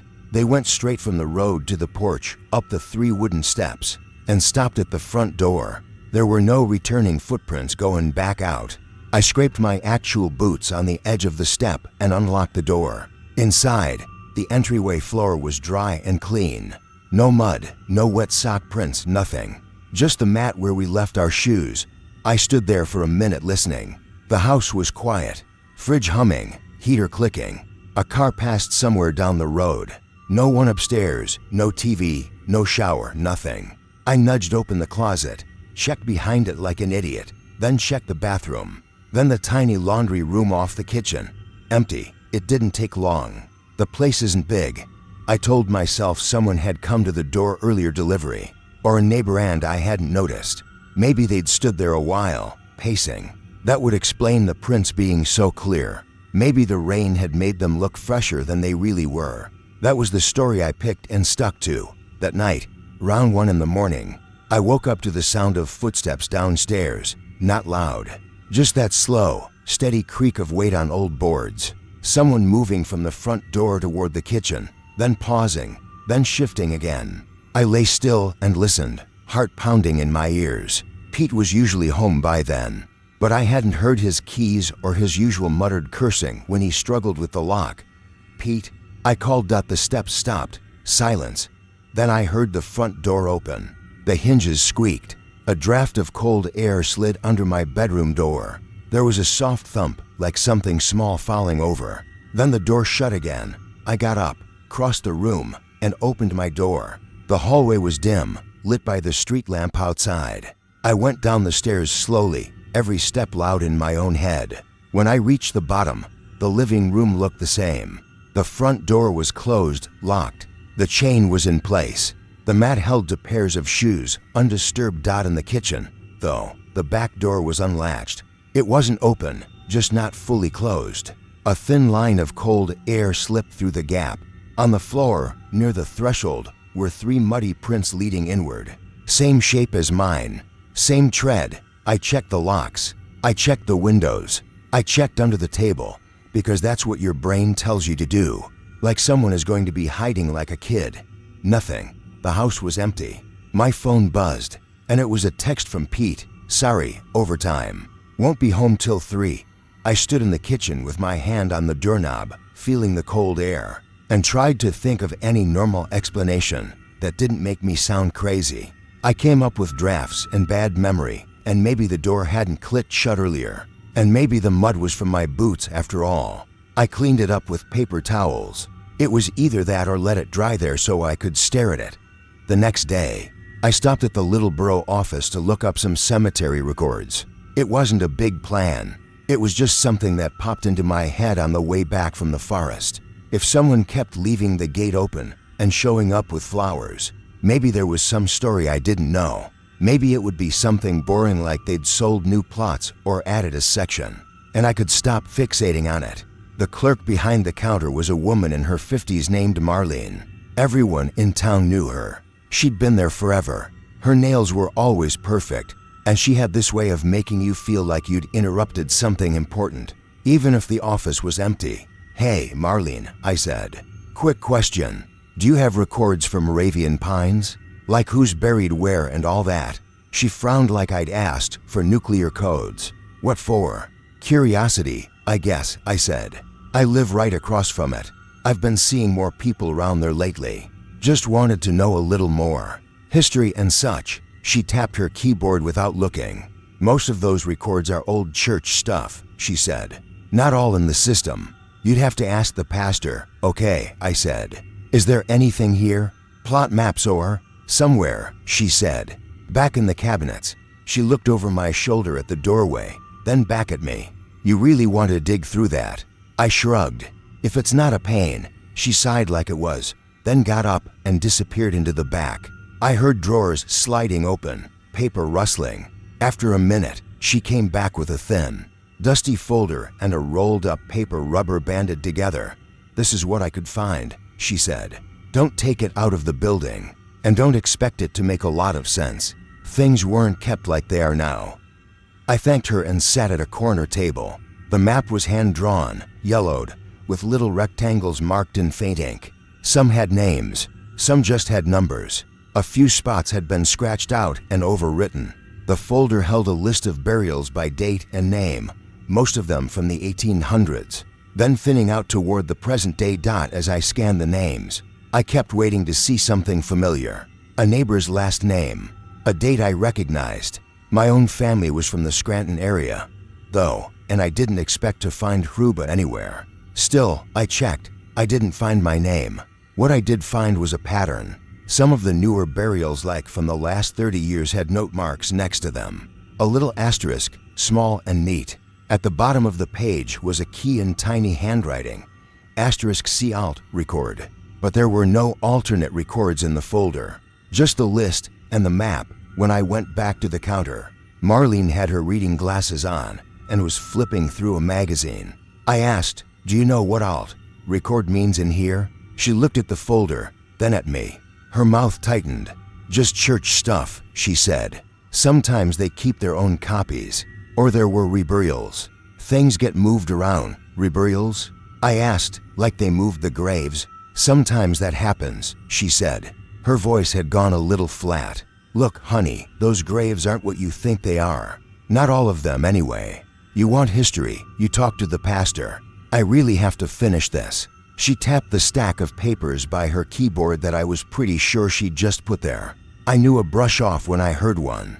I gave her a polite smile, handed the folder back, and left. On my way out, I glanced at the map again and tried to match the drawn rectangles in my head to the real layout. The far corner, the overgrown section by the leaning pine. Where the old leaning stone was had 3 lots marked. 2 had names, faded almost to nothing. The third had a number and an asterisk. That night, Pete got home earlier than usual. We sat on the porch with our coats zipped up, watching the cemetery across the road. The air was cold enough that the porch light made the mist look like smoke. "You've been weird lately," he said, nodding toward the stones. "Grief weird or ghost weird?" I asked. He shrugged. "You tell me." I told him about the footprints in the yard, the ones in the kitchen, the sound of the extra step in the forest, the way the gate kept ending up open. I told him about Marlene and her record notes. Saying it all in one sitting made it sound more connected than it felt day by day. "Okay," he said slowly. "So what? You think someone's breaking into the house to take scenic walks through the mud and look at the fridge?" "No," I said. "I don't know what I think. That's the problem." Across the road, the gate creaked. Both of us turned our heads at the same time. It hadn't moved much, just rocked a little on its hinges. The branches above it shifted in the wind. The sound could have been anything. Could be a draft, Pete said. "Outside?" I asked. "Sure," he snorted. "You know what I mean." We sat there a while longer, not saying much. Once our fingers started to go numb, we went inside. Before I shut the door, I looked one more time at the cemetery hill. For a second, just a second, I thought I saw someone standing near that far corner, by the leaning stone. A dark shape, not much more than that. When I blinked, it was gone. The next day I went back to the forest section I'd been working on. I told myself I was just finishing the last of the marking. That was true, but it wasn't the whole truth. I also wanted to prove to myself that the footsteps thing had been nerves. The air was colder than before, sharp enough to sting my nose. Mist hung low above the moss, pooling in the hollows. Every breath came out in a white puff. I walked the route alone this time, following the bright tape Tyler had hung where I'd told him. For the first half hour, it was just me and the crunch and crackle of the ground. The forest was quiet in that deep way it gets in winter, when the insects are gone and the birds are somewhere else. I settled into my pace, steady, measured steps, counting them in my head like I always did. It's an old habit. 1, 2, 3, 4. Mark the distance. 1 dash to dash 3 dash for dot, then somewhere past the halfway point. I heard that other rhythm slide in under mine dot at first. I tried to ignore it. I focused on my breathing, on the weight of my pack, on the tape fluttering ahead of me. But the sound settled into my ears anyway. Heel toe, just a fraction of a second behind me. Not loud, not close. Just there, like a second me walking a few feet back, matching my stride. My shoulders tensed. The hair on my arms stood up under my jacket. I told myself not to be stupid. Sound bounces in odd ways. The ground can carry it. Maybe I was hearing my own boots echo in that shallow ravine off to the right. Maybe I stopped. Behind me, the steps kept going for 2 more beats. Soft cracks in the needles. Then silence. My throat went dry. I turned slowly and looked back down the path I'd just walked. The mist hung low between the trunks. The tape I'd put up last week flapped gently on a branch. There was no one there. The trail in front of me looked different, though. Or maybe I'd just never really studied it before. My boot prints were easy to see in that damp soil, even if they softened quickly. The row behind me was uneven, some deeper, some faint. The row in front of me leading up the hill I hadn't climbed yet was crisp. Each print sharp and clean, toes pointing toward me, as if someone had just walked down from that direction. Same tread, same rounded toe, same spacing as mine. I stared for a long moment, trying to make my brain accept some normal explanation. Maybe I'd walked this way last week and forgotten. Maybe someone else with the same boots had used the trail. Maybe the ground held shapes longer than I thought, and the rain had preserved them somehow. None of that made sense, but it was all I had. I stepped forward and put my boot down next to one of the prints. It matched almost exactly. My heel lined up with its heel. The width was the same. The only difference was that mine, when I lifted it again, left a wet edge where the old mud rose. The older print, if it was older, didn't crumble. It just sat there, undisturbed, full of cold water. "Okay," I said out loud, my voice sounding too loud. "Okay, fine." I walked the rest of the loop without stopping again. The extra steps faded, or maybe I just stopped listening for them. When I got back to the truck, I wrote up my report like normal. Trail marked, minor erosion, recommend one more check in spring. I didn't write anything about footprints. That night, I went through an old box of my dad's papers. It wasn't planned. I told myself I was looking for his pocket knife. I'd misplaced mine. But really, the day had cracked something open in my head, and I needed something to do with my hands. I paged through old letters, work forms, a few faded photographs. His handwriting looked smaller than I remembered. At the bottom of the stack was a folded piece of paper I didn't recognize. It was a printout from an email, the header cropped off, just the body left. I scanned it without thinking at first. Regarding the burial, it said, "We can arrange transfer to the family plot in Lidditz. As discussed, the cemetery there, Moravian Pines, still has available spaces. Records will be updated with alternate notation." My last name was there, halfway down, Hruba. It was weird seeing it next to the word burial. The date on the email was 5 years before Dad died.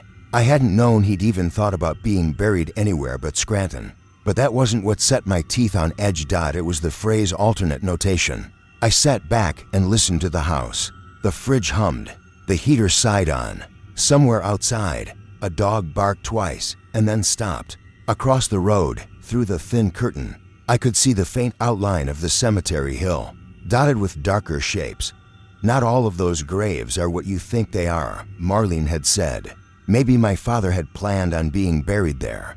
Maybe he'd changed his mind. Maybe the alt record in the folder had nothing to do with us at all. None of it proved anything. It was just paper, old plans, bureaucracy. Still, when the motion light clicked on over the front porch and washed the living room in a sudden glow, I jumped. I went to the window and pushed the curtain aside. The porch was empty. The road was empty. The cemetery across the way sat in its usual quiet. The gate, which I was sure had been closed when I came home, hung open a few inches. The light caught the edge of it, making it shine. Behind me, in the hallway, I heard a single step on the floorboards. Just one, enough to make the wood creak. "Pete," I called. No answer. I reached for the hall light and flipped it on. The hallway was empty. His door was half open, the room dark. He wasn't home yet.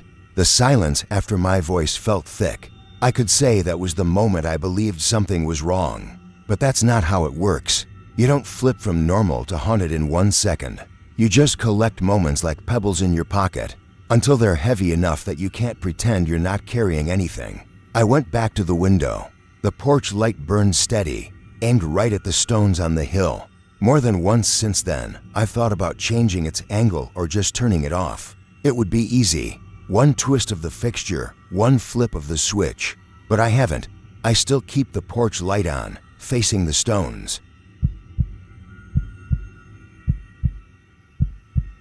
My name is Luke, and I'm from Lyon, France.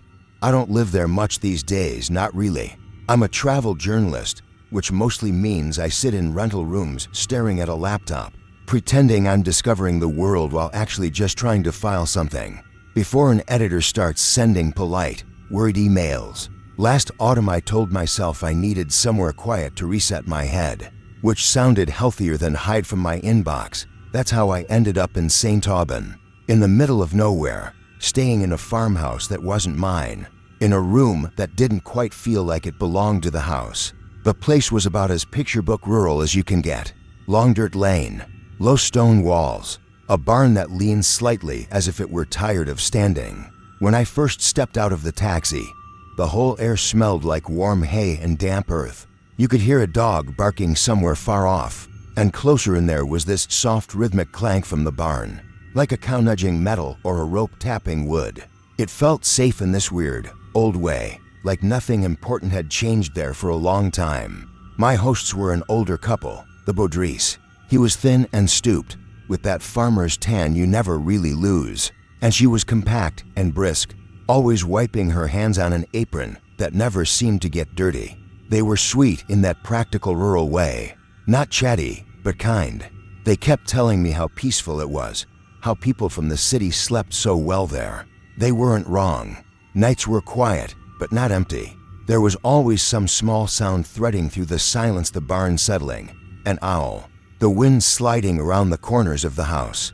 The quiet didn't feel dead. It felt occupied, I guess. Lived in. I liked it. I had the guest room upstairs. It was at the end of a short hallway, a bit away from the couple's bedroom. The bed was firm, the quilt heavy, old wallpaper with little faded flowers peeled up at the seams. There was a desk under the window, dark wood, scarred, probably older than I am. That's where I set up my laptop each night after dinner, telling myself I'd write until I got sleepy. The first night, Madame Baudry showed me around like it was a small hotel. Bathroom here, extra blankets there. The switch for the porch light is by the back door. We leave it on until 11, she said. For the path, I asked. She nodded toward the window at the end of the hall. You'll see in the morning. It's nothing. Just the cemetery. She said it like one might say the vegetable garden. Then she smiled, small and quick, and went off to bed. In the morning, I looked out. Beyond the lane and a strip of bramble, maybe 50 meters out, there was a small, walled cemetery. Stone wall about waist high, pale and mossy. A black iron gate in the center, tilted just a little. A handful of trees growing around the edges, their branches hanging over the stones like they were watching. The graves themselves were simple white or gray markers, some leaning, some almost swallowed by grass. It didn't look spooky. It looked old and a bit forgotten, but not in a sad way, just quiet. From the guest room window, the view lined up almost perfectly. Desk, glass, path, gate, stones. If I looked up from my laptop, there it was, like a painting hung at the far end of my gaze, in full daylight, with the smell of coffee downstairs and a rooster yelling somewhere.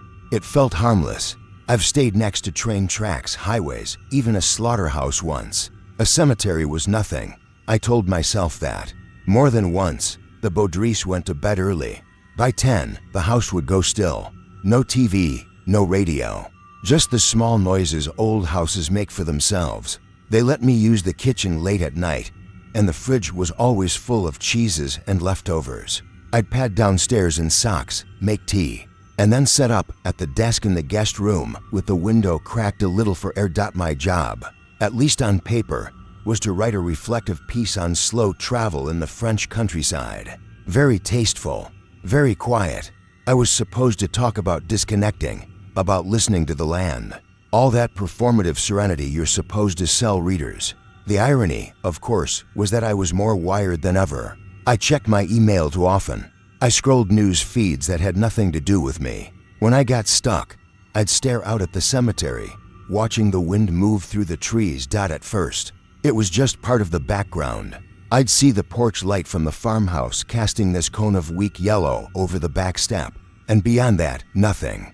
When trucks passed on the distant road, I'd see their beams catch on the tips of the stones for a second, then vanish. The gate sometimes shifted in the wind, but only a little, like it was breathing. It didn't bother me. One night after dinner, Monsieur Baudry poured himself a small glass of something clear and handed me a beer. "You don't mind the view?" he asked, nodding toward the window. "Of the fields?" I said. He smiled without moving his mouth much. "Of the dead?" "It's fine," I said. "Quiet neighbors." He chuckled once.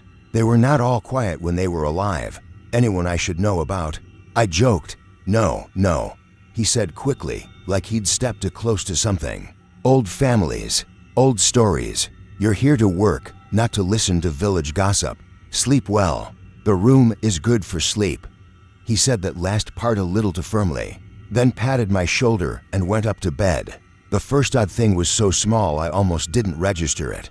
It was maybe my third night there. The air had turned cooler, and the draft under the desk made my feet ache a little.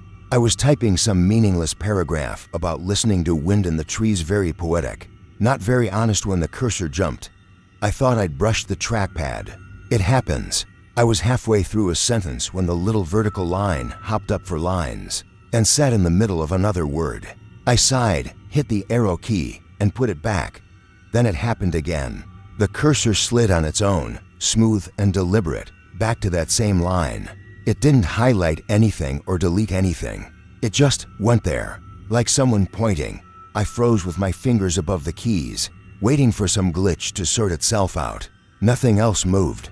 No pop-ups, no weird keyboard behavior. I tapped another key. The cursor obediently stayed where it was and kept going. After a minute, I told myself I was just tired and maybe my hand had twitched twice without me noticing. I finished the paragraph and shut the laptop a little harder than necessary. When I stood up, I noticed how cold my legs were. The draft from under the desk was sharp now, like someone had opened a window I knew was closed. I bent to feel and found nothing. No gap, no loose board. Just old wood and a faint chill that faded as soon as I paid attention to it, whatever. I said out loud, "Old house, old wiring, old everything." I went to bed. I slept fine. The second thing was the gate. A couple of days later, I was out late walking the lane after dinner, trying to convince my body it still remembered what movement was. The sky was that dark blue that doesn't quite give up on light. The porch light cast its little circle. Beyond it, the cemetery was just a darker rectangle in the landscape, a patch of shadow among other shadows. As I walked past the gap in the hedge where you could see it clearly, I noticed the gate was standing open. Not wide, but enough that you'd call it open. I stopped. I'd seen it that afternoon when I went into town, and it had been closed, locked even, with one of those old rusty latches. Now it swung slightly, making the small, dry squeak whenever the wind nudged it. I walked a bit closer, staying on the road. It was probably nothing. Someone had visited a grave, forgotten to close it. Fine. Still, it felt odd at that hour. I strained my eyes, trying to see if there were any fresh flowers or disturbed soil. Nothing I could make out. Just shapes dot as I stood there. The insects in the ditch suddenly went quiet. Not gradually, just off. The night flattened around me in a way that made my ears ring. I realized I could hear my own breathing louder than I should. Then, a dog barked far away, and the normal sounds rushed back in like someone had turned the volume up again. The gate swung once more, slower this time. I told myself a fox had gone through, or a kid from the village taking a shortcut. I turned around, went back to the farmhouse, and made a joke about it to Madame Baudry while we washed the dishes. "The gate is open," I said. "Maybe you have late visitors." She didn't laugh. Her hands kept moving, but her shoulders tightened. "It closes by itself," she said after a moment. "The wind will take care of it, you sure?" "Yes, don't worry about it." Her tone was light, but she rinsed the plates a little faster, like she was on a timer. That night, back at the desk, I tried to write about something else. The countryside, the bread, the way time moved differently. Every time I reread a passage where I mention fear of missing deadlines, fear of irrelevance, the normal midlife stuff, I felt that draft again. The chill under the desk sharpened, like cold fingers around my ankles. I know how that sounds, but I'm telling you how it felt. The cursor started its little tricks again too. Not constantly, just once in a while. I'd finish a sentence, lean back, and watch the small arrow blink where I'd left it.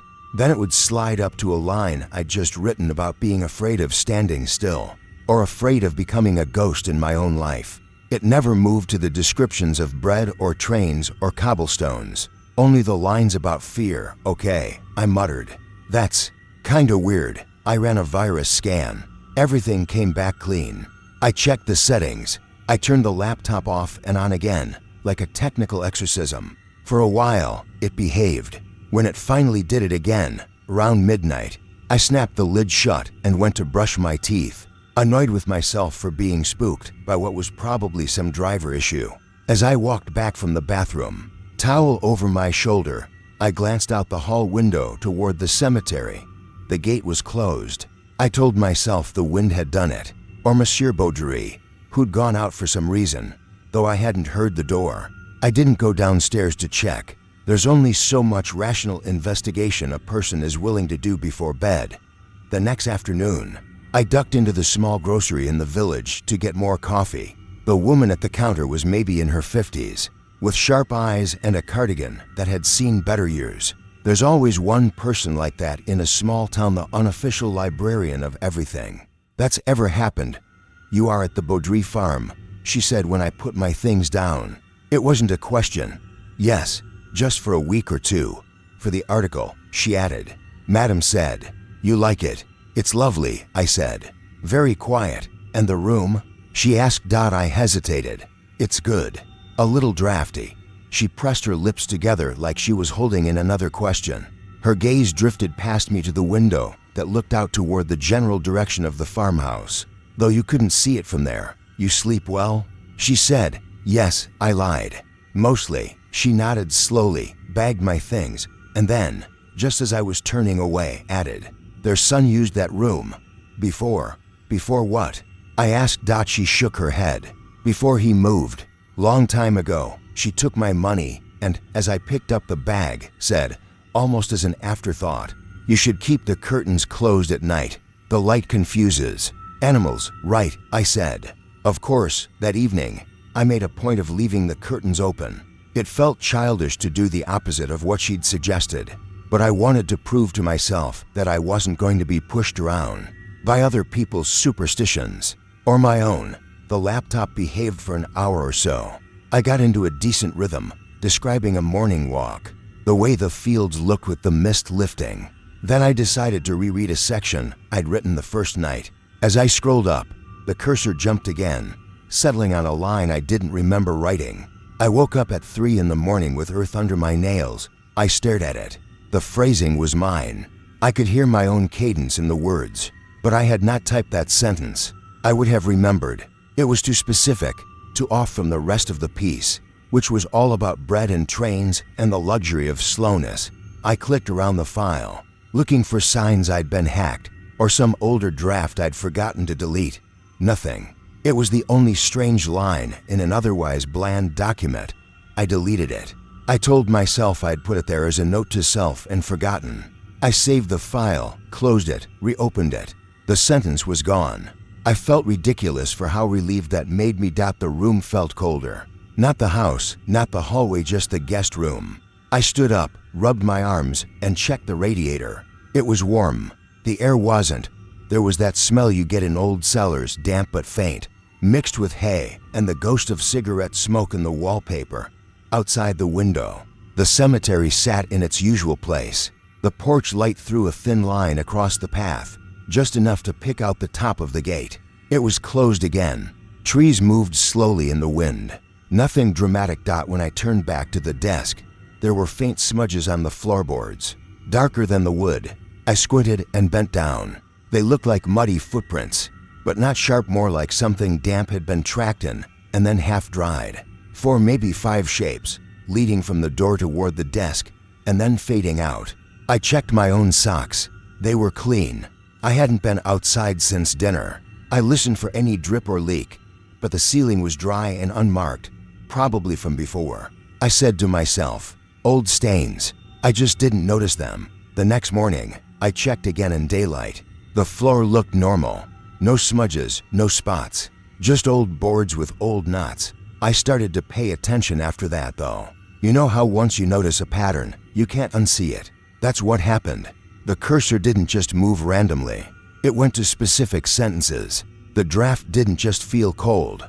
It got colder at particular moments, when I'd write about fear or regret, or the way a place could hold on to you. The air under the desk would sharpen like a blade on my shins. A couple of times, when I was exhausted and not proud of the paragraphs I was producing, I could swear I heard a faint sound behind me, like someone shifting their weight on the bed. Not loud enough to be real, just enough to make me turn my head and see nothing but the quilt and the dent my own bag made on the mattress. One evening, around dusk, I saw fresh flowers on one of the graves. They were bright, almost painfully so against the gray stones, yellow and white, probably chrysanthemums. I hadn't seen anyone go through the gate all day, and from that desk, you didn't miss much. Still, someone must have. People do visit graves. It's not strange, except the stone they lay on was one of the older ones, nearly swallowed by ivy. I hadn't noticed a name on it before. That night, with my laptop light reflecting in the glass, I couldn't read it either. Just the shape of letters under leaves. I mentioned the flowers casually to Monsieur Baudry over soup. People still visit, I said. Even the old graves. He looked up sharply. You saw someone? No, just the flowers. He said, and his spoon paused halfway to his mouth. Sometimes people do things at hours you don't see, like the gate. He gave me a look I couldn't quite read. The gate swings in the wind, that's all. He changed the subject, asked about my work, my deadlines. When I tried to circle back to who was buried out there, he shut down gently but firmly. Like a door leaning into its frame, old families, he repeated. Nothing for your article. That night, sleep didn't come easily. I lay awake listening for the barn creaking, for the distant dog, for anything that would prove the world outside the room was still doing what it always did. At one point, I drifted off and woke up again to the sense that someone had said my name.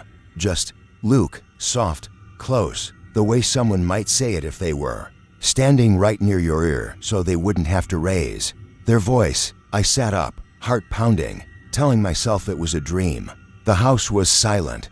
No whispers, no footsteps. The curtains moved slightly with the draft from the window. My phone showed 3:07 a.m. I got up, went to the desk, and opened the laptop. The screen glowed in the dark to bright. My document was open. The cursor blinked at the end of a paragraph I didn't remember writing. It was about a train accident outside Dijon. I had covered an accident once, a small one years ago. 3 injuries, no deaths. This passage, though, went into detail I didn't have. The sound of metal folding, the smell of hot oil and blood, the way someone had screamed a name that wasn't mine, but I'd felt like it could be. The phrasing was mine again. My rhythm, my favorite crutches, my choice of verbs. Only the memories weren't. I scrolled up and found more. Little scattered sentences tucked into otherwise normal paragraphs, all about past events I had not lived, but written as if I had. Waking up with earth under my nails, standing in a hospital corridor listening to a priest mispronounce a name, sitting at a cemetery gate this gate too afraid to go in, knowing someone was waiting on the other side of the wall that my chest felt too tight. I closed the file, then reopened it, thinking maybe I'd opened some old draft by mistake. Same file name, same path, same online backup icon in the corner. I checked the file history. The timestamps showed edits made when I wasn't at the desk. Early morning, late afternoon when I'd been in town. Always small changes, single lines. I told myself it was sensing issues with the cloud. Maybe I'd left some other device logged in somewhere, a cafe computer, a friend's iPad. I couldn't think of when, but it was more comforting than the alternative, which I didn't actually have a name for. The next day, I took a walk to the cemetery, in daylight. It was even less threatening. The wall was crumbly up close, little ferns growing in the cracks.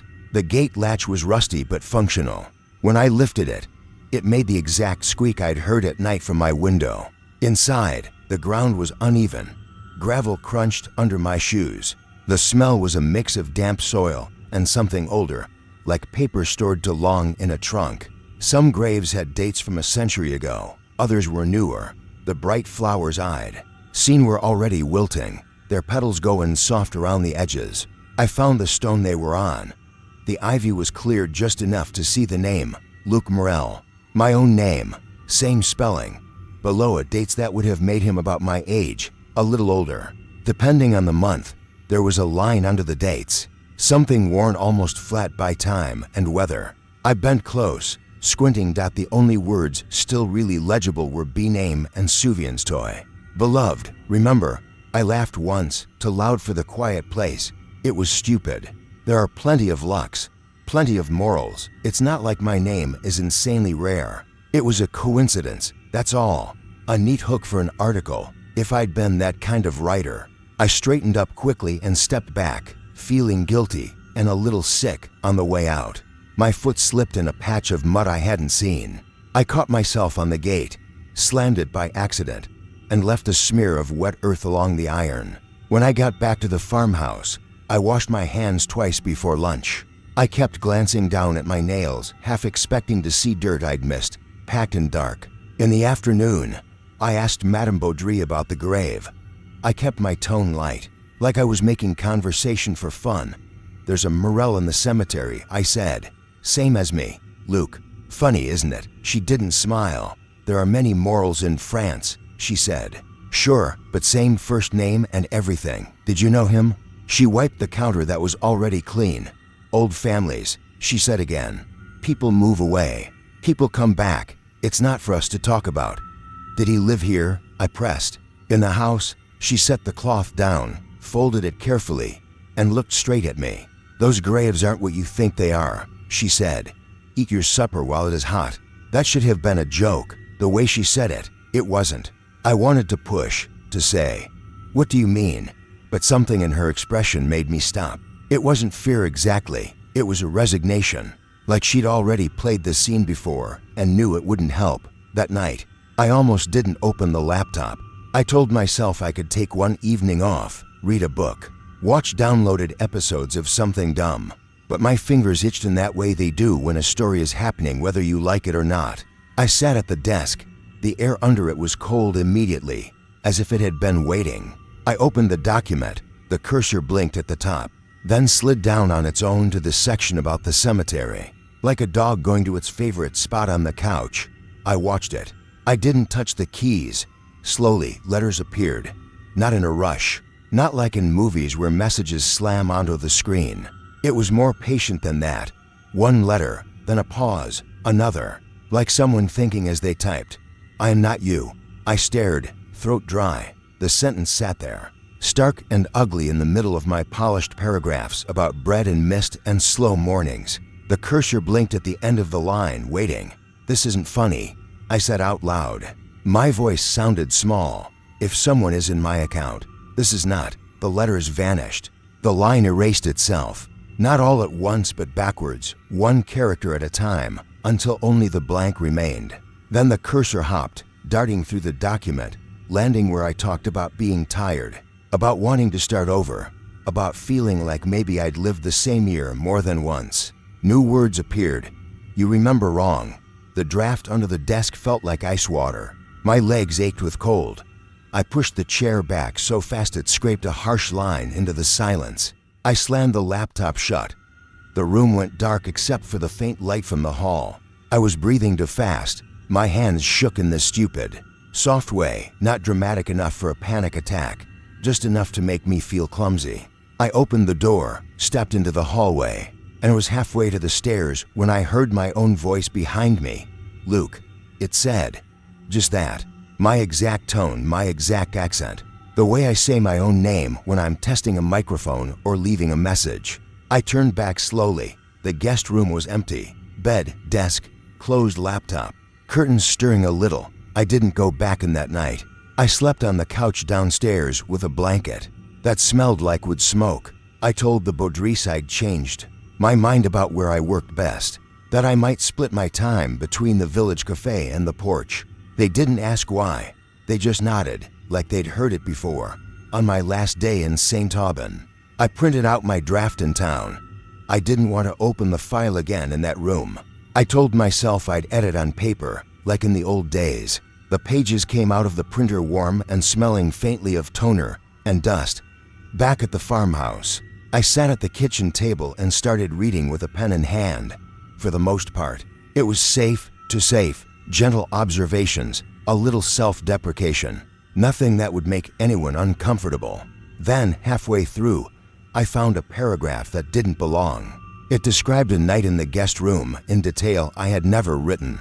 How the wallpaper pattern seemed to shift if you stared long enough. How the draft under the desk felt like breath on your skin. How you could hear someone turning in a bed that wasn't yours at 3 in the morning. How, if you listened hard enough, you could make out which floorboard would creak before a foot stepped on it. The handwriting corrections in the margins were mine. The phrasing was mine. It read like a memory being turned into copy. The problem was that some of the details hadn't happened the way they were written, or hadn't happened yet, or hadn't happened to me. I checked the file on my laptop later, back in Lion. The digital version didn't have that paragraph. The line about waking up with earth under my nails was gone too. The file history showed only the usual edits. Nothing strange. Nothing timestamped at 3 in the morning. No evidence of anyone else in there with me. I don't use that template for my articles anymore. I don't let the cursor sit blinking, waiting to see where it wants to go. I write in longhand more often than not. It's slower, but at least I can see where the marks come from. Sometimes when I'm stuck, I still think about that room. The way the desk lined up perfectly with the view of the cemetery. The way the gate moved in the wind. The way my own words felt like they belonged to someone else when they showed up in the wrong place. I never did ask the Baudris directly who was buried under that stone with my name on it. I'm not sure they would have told me. I filed my article. The editor called it quiet and introspective, which I guess is what they wanted. We never talked about the parts that weren't there. I tell myself it was just my imagination. Stress, glitches, sleep deprivation. That's the version that makes sense. That's the version I can live in most of the time. But on bad nights, when the apartment is too still and the glow of my screen feels like it's watching me instead of the other way around, I remember how those sentences appeared, how they knew things I hadn't lived, how they sounded exactly like me. And I can't shake the feeling that the room wasn't just somewhere I stayed. The room stayed in me. The room writes me better than I remember myself. My name is Sabine, and I'm from Bern, Switzerland. I don't usually talk about myself like this. At work you learn to keep things short and factual, especially in a hospital. I'm a nurse, or I guess I still am, just on leave. Last winter there was an incident on my ward that I don't really want to get into. But after that my hands started shaking at work, and I get this tight feeling in my chest every time I walked past the elevators to the ICU. HR called it burnout. My therapist calls it trauma. Either way, I couldn't sleep and I was getting snappy with patients. So my boss suggested I take some time in the mountains.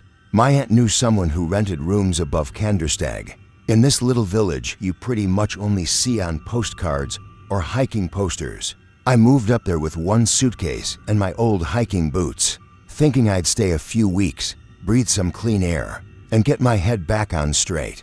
The room was on the top floor of a guest house the owner had mostly stopped renting to tourists in winter. It had sloped ceilings, a single bed, a narrow wardrobe, and a small table by the window. The radiator clanged at odd hours, but it was warm enough. If I leaned a little to the side, I could see part of the valley, and on clear days, a slice of the peaks. I didn't bring much. A couple of paperbacks, some clothes, my dented stainless steel thermos, the one I always brought on night shifts. I like that thing. It has this shallow scratch along the side from when it rolled off a bus seat years ago. It sounds silly, but that little scar made it feel like mine, that my routine got simple fast. I'd wake up around 7, make coffee in the shared kitchen downstairs, nod to the owner if he was around, then come back up and drink it by the window. Once a week I'd take the bus down for therapy. Most other days, if the weather wasn't totally miserable, I'd hike up to Lake Oceanen. If you've never been there, it's one of those places that doesn't really feel real the first time you see it. The lake sits in this bowl of cliffs and forest, and the air is thin in a way that makes your lungs feel both cold and clean at the same time. Even when there are other people around, it feels quiet. Sound travels funny up there. A dog barking on the far shore sounds close, and cowbells from way up the slope kind of float in and out. I found the bench on my second day. It sits a little off the main path, not far from the water, but just high enough that you can see most of the lake without turning your head. The first time I sat on it, the boards were stiff with frost, and the grass around the legs was pale and brittle. My jeans got damp, but I stayed anyway, hands wrapped around my thermos, trying not to think about monitors and alarms and the smell of disinfectant. I started calling it my bench in my head. I know that's stupid. It was just an old wooden bench, the kind that creaks if you shift your weight too much. But it was where I went to not be anyone's nurse or colleague or family, just a woman with a thermos and a view. On most days, I didn't see many people on the way up. Sometimes a couple with trekking poles would nod at me, or a group of kids on a school trip would pass, laughing too loud for the place. I kept my earbuds in even if I wasn't playing anything, just so I had an excuse not to talk. My therapist had told me to avoid too much isolation, but honestly, talking felt harder than silence. So that's how it was for a while. Walk up, sit on the bench, drank whatever I'd brought, walked back down before the light got too low. I guess I liked how predictable it was. After the chaos of the hospital, knowing exactly what the next hour would look like was its own kind of medicine. The first time I saw the other thermos was about 3 weeks in. It was a cold morning. Colder than usual, the kind where the air stings your nose a little when you breathe too hard. I remember because I almost turned back halfway up. I hadn't slept much the night before, and my legs felt heavy. But habits are stubborn, and I didn't have anywhere else I wanted to be, so I kept going. When I stepped off the path toward the bench, I noticed something sitting on the far end of it. At first I thought it was just a forgotten water bottle or maybe a lunch container. People leave things all the time. But when I got closer, my stomach did this little flip. It was a stainless steel thermos. Same height, same shape, same black plastic cap. I stood there for a second, just looking at it. I know how it sounds, getting spooked by a piece of metal on a bench. But it looked exactly like mine. So exactly like mine that without thinking I set my backpack down and unzipped it, just to make sure that my thermos was right where I'd packed it, next to my folded scarf. Cold to the touch, I picked up the one on the bench. It had some weight to it, not heavy, but not empty. The metal was slightly warmer than the air. There was even a faint smudge on the side, right where I usually grab mine. It's funny what your brain does. For a moment I wondered if I'd somehow carried 2 of them up, like maybe I had bought a second one at some point and forgotten, which doesn't make sense. I'm not that scattered, even now. Then I noticed the scratch. My thermos has that thin, shallow line running about 2 inches down the side, just under the brand logo. It's not deep, but you can feel it with your nail. I turned the bench thermos slowly, and there it was, same spot, same length. I actually laughed a little. This short, nervous sound. It felt like a prank, except no one really knew I came up here every day. The owner of the guest house did, I guess, but he was in his 70s and walked with a cane. He barely made it up the stairs. I set the strange thermos down and opened my own, just to have something normal to do. The coffee inside was lukewarm. I drank it anyway and watched the lake, trying not to keep glancing over at the other one. After a while, I unscrewed its cap inside. It was tea. Chamomile, if I had to guess. There was a steam ghosting up from it, thinner than what you'd get from boiling water, but still there. It smelled faintly like honey. That part unsettled me more than the scratch. I drink chamomile sometimes at night to help with sleep. I hadn't told anyone that. It's not exactly personal, but it's not something you just mention to strangers, okay? I said out loud. I don't know who I was talking to. Okay, that's weird. I didn't drink it.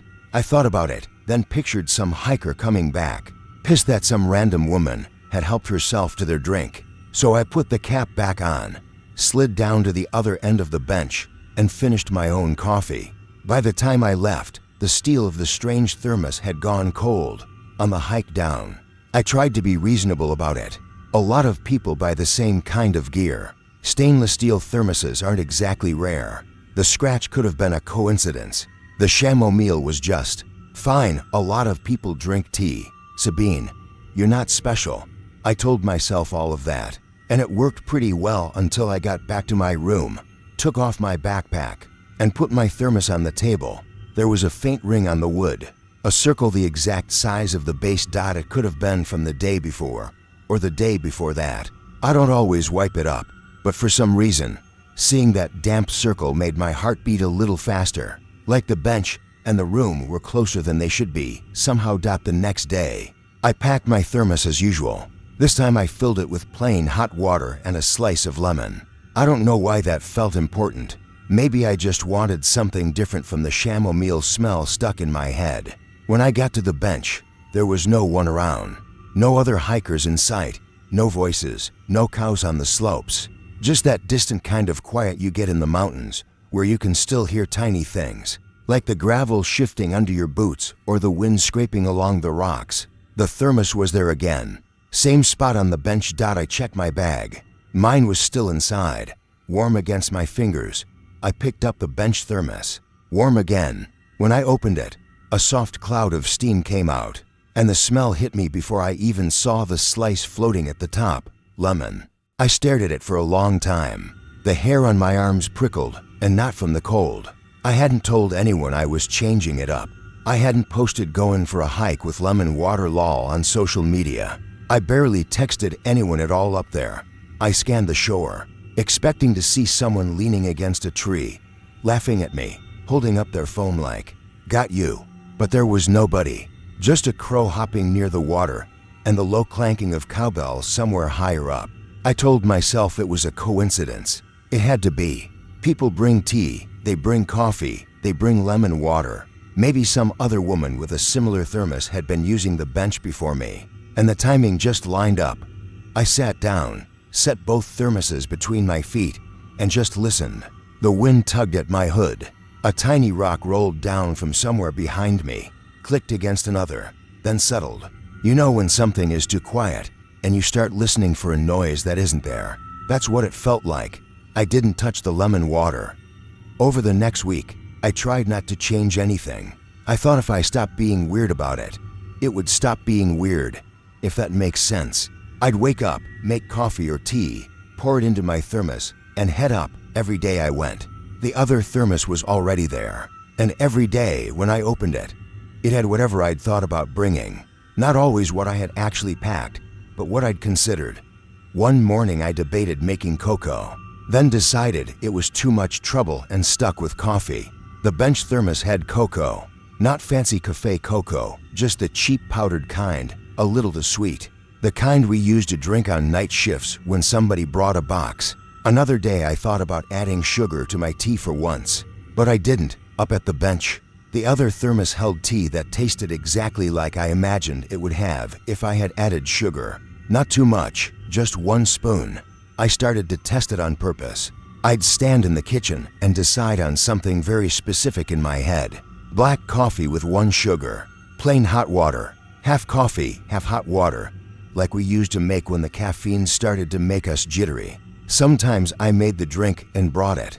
Sometimes I didn't. It didn't matter. The thermos on the bench always matched the version I'd decided on first. There were explanations. Sort of. Maybe I was unconsciously making the same thing every time and then forgetting. Maybe I was mixing up what I'd actually packed with what I found. Memory is tricky, especially when you're tired and stressed. I'd seen enough families argue in hospital corridors about who said what to know that still. It was starting to bother me more than I wanted to admit. I brought it up with my therapist. In a roundabout way, I said something like, "Is it normal to misremember little things, like what you had for breakfast, or what you packed to drink?" She said yes, that can happen, especially under stress. She asked if I was losing entire chunks of time or getting lost on familiar paths, and I said no. I told her I'd started hiking to this lake every day, that I'd found a bench I liked. She smiled and said that sounded healthy. I didn't mention the thermos dot after that session. I started to keep track. I wrote down what I planned to make before I made it. Tuesday, thinking of mint tea. Then under that, actually made coffee. I took a photo of the note on my phone. Then I packed my bag up at the bench. The thermos was there, like always. I uncapped it, and the smell of mint hit me. I don't even like mint tea that much. Back at the room, I looked at the photo on my phone for a long time. The handwriting was mine. The timestamp was right. It wasn't proof, exactly, but it made it harder to lean on the idea that I was just getting confused. Round then, little things started happening back at the guest house. One evening I came in from the shared bathroom and found my thermos sitting on the table, cap off, steam curling up from it. I was sure I hadn't boiled water. I'd meant to, but I'd decided I was too tired and just gone to brush my teeth instead, another time. I woke up in the middle of the night to this faint metallic clink, like something bumping against another thing. It took me a while to place it. It sounded like the thermos tipping over and righting itself on wood. When I turned on the lamp, it was standing upright on the table, a small fresh ring of moisture underneath it. The rest of the room was dry. I started checking the door more often. The lock was basic, but it worked. The windows were latched. I asked the owner, casually, if anyone else had access to my room. He shook his head and said no, only him, and he never went in without knocking. His face looked genuinely offended that I'd even hint at that, so I let it drop. The sensible thing would have been to leave. I know that. Go back to burn, stay with a friend, get a different kind of help. but the idea of going back to the city made my chest tighten. The hospital was still there, waiting for me, with all its noises and smells. Up here, at least, the weird thing was just a thermos and a bench. It felt contained, so I made a deal with myself. I'd keep going up there, but I'd try one last test. If it still didn't make sense after that, I'd talk to my therapist honestly. I picked a day that was supposed to be clear, early spring by then. The snow on the lower paths had mostly melted away, leaving patches of mud and stones. In the mornings, the bench still frosted over, but the sun took care of it by midday. That morning, I didn't fill my thermos. I didn't even put it in my bag. I left it on the table in my room, took a picture of it with the time and date showing on my phone, and locked the door behind me. For good measure, I texted the photo to myself. Weird, I know, but it made me feel more grounded, like I was drawing a line under what was real. The thermos was in the room. If there was another one at the bench, well, then it wasn't mine. Simple. The path up was quiet. My breath came out in small white clouds. Gravel crunched under my boots in that deliberate, slow way it does when the ground is still half frozen. I could hear a single dog barking somewhere far off, and the echo of it bounced around the cliffs. When I turned off onto the little side track that led to my bench, my heart was already beating faster than it should have for the climb. I told myself it was just the altitude. The bench was there, and on the far end, exactly where it always sat now, was the thermos. I stood a few meters away and just looked at it. The steel caught what little sun there was and gave off this dull, familiar shine. I could see the tiny scratch on the side even from there. For a second, I honestly thought about turning around and walking straight back down, just refusing to play. But I'd come that far, and walking away without knowing felt worse. I stepped closer. The boards creaked under my weight. The air around the lake smelled like cold stone and a faint wetness from where the ice had started to break along the edges. The surface of the water was mostly still, with just a tiny ripple near the shore where a trickle of meltwater came in. I reached out and touched the thermos, warm. I didn't open it right away.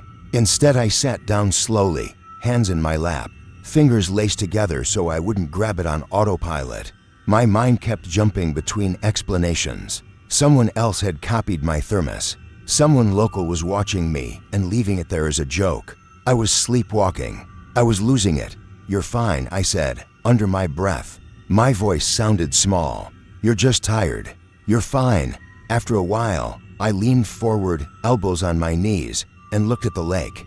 From that angle, you can see a lot of the sky reflected in it, even on a cloudy day. The cliffs on the far side were a darker band, and my own shape was a dim figure sitting at the edge. It took me a second to realize what was wrong. In the reflection, I was holding the thermos, both hands wrapped around it, like I always did when it was cold. I could see the metal catching light on the water's surface, a little flare where the sun hit it. I looked down at my real hands. They were empty, fingers knotted together so tight the knuckles were pale. The thermos sat beside my boot, exactly where I'd left it. I told myself I was misseeing it, that maybe the angle was off, or the water was showing something else, some trick of light and shadow. I lifted my hands a little, just to check, then put them back down in my lap. On the surface of the lake, the woman who was me didn't move her hands at all. She just sat there, holding the thermos. My mouth went dry. The wind picked up a little, brushing hair across my face, but in the reflection nothing shifted.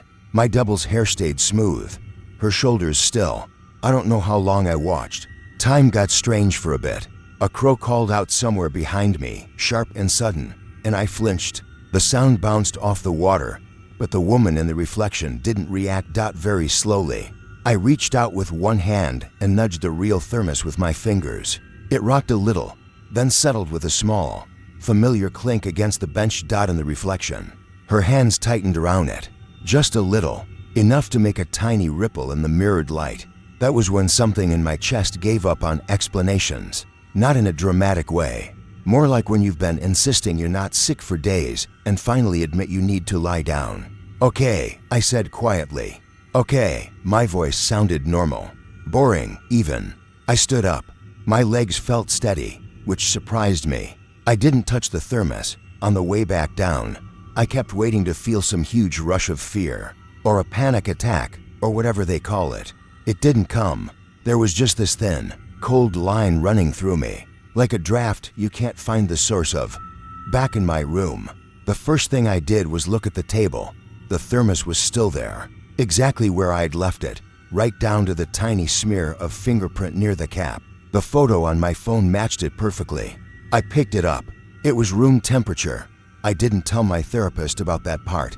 I made some vague noises about feeling a bit off on my hikes, and she asked if I was staying hydrated. I said yes. I don't go up to the lake every day anymore. Some weeks I don't go at all. But there are mornings when the air in the valley feels too heavy, and the thought of those cliffs and that cold, thin light is the only thing that settles my breathing. On those days, I lace up my boots, pick up my thermos, and head out. I don't fill it anymore, though. I just carry it empty. When I reach the bench, sometimes there's nothing there, just the old wood, maybe a dusting of frost or a patch of melted snow where someone else sat for a minute. Those days feel almost normal. Other times, the thermos is waiting, same place, same dent. I don't open it. I don't sit down. I stand there long enough to feel the cold on my face, long enough to hear the distant cowbells and the slight slap of water against the shore, and then I turn around and walk back the way I came. I know how all of this sounds. If someone told me this story in the break room at the hospital, I'd smile and nod and ask how they were sleeping lately. I'd say stress does strange things, grief, too. I don't have a better explanation than that. Maybe there isn't one. Maybe it's just my brain trying to file something away that doesn't fit. We do that all the time on the ward. We straighten sheets, round bodies, and pretend it's normal. I haven't thrown my thermos away. It sits on the table where I can see it when I wake up. I like to know where it is when I think about the lake now. I don't picture the view.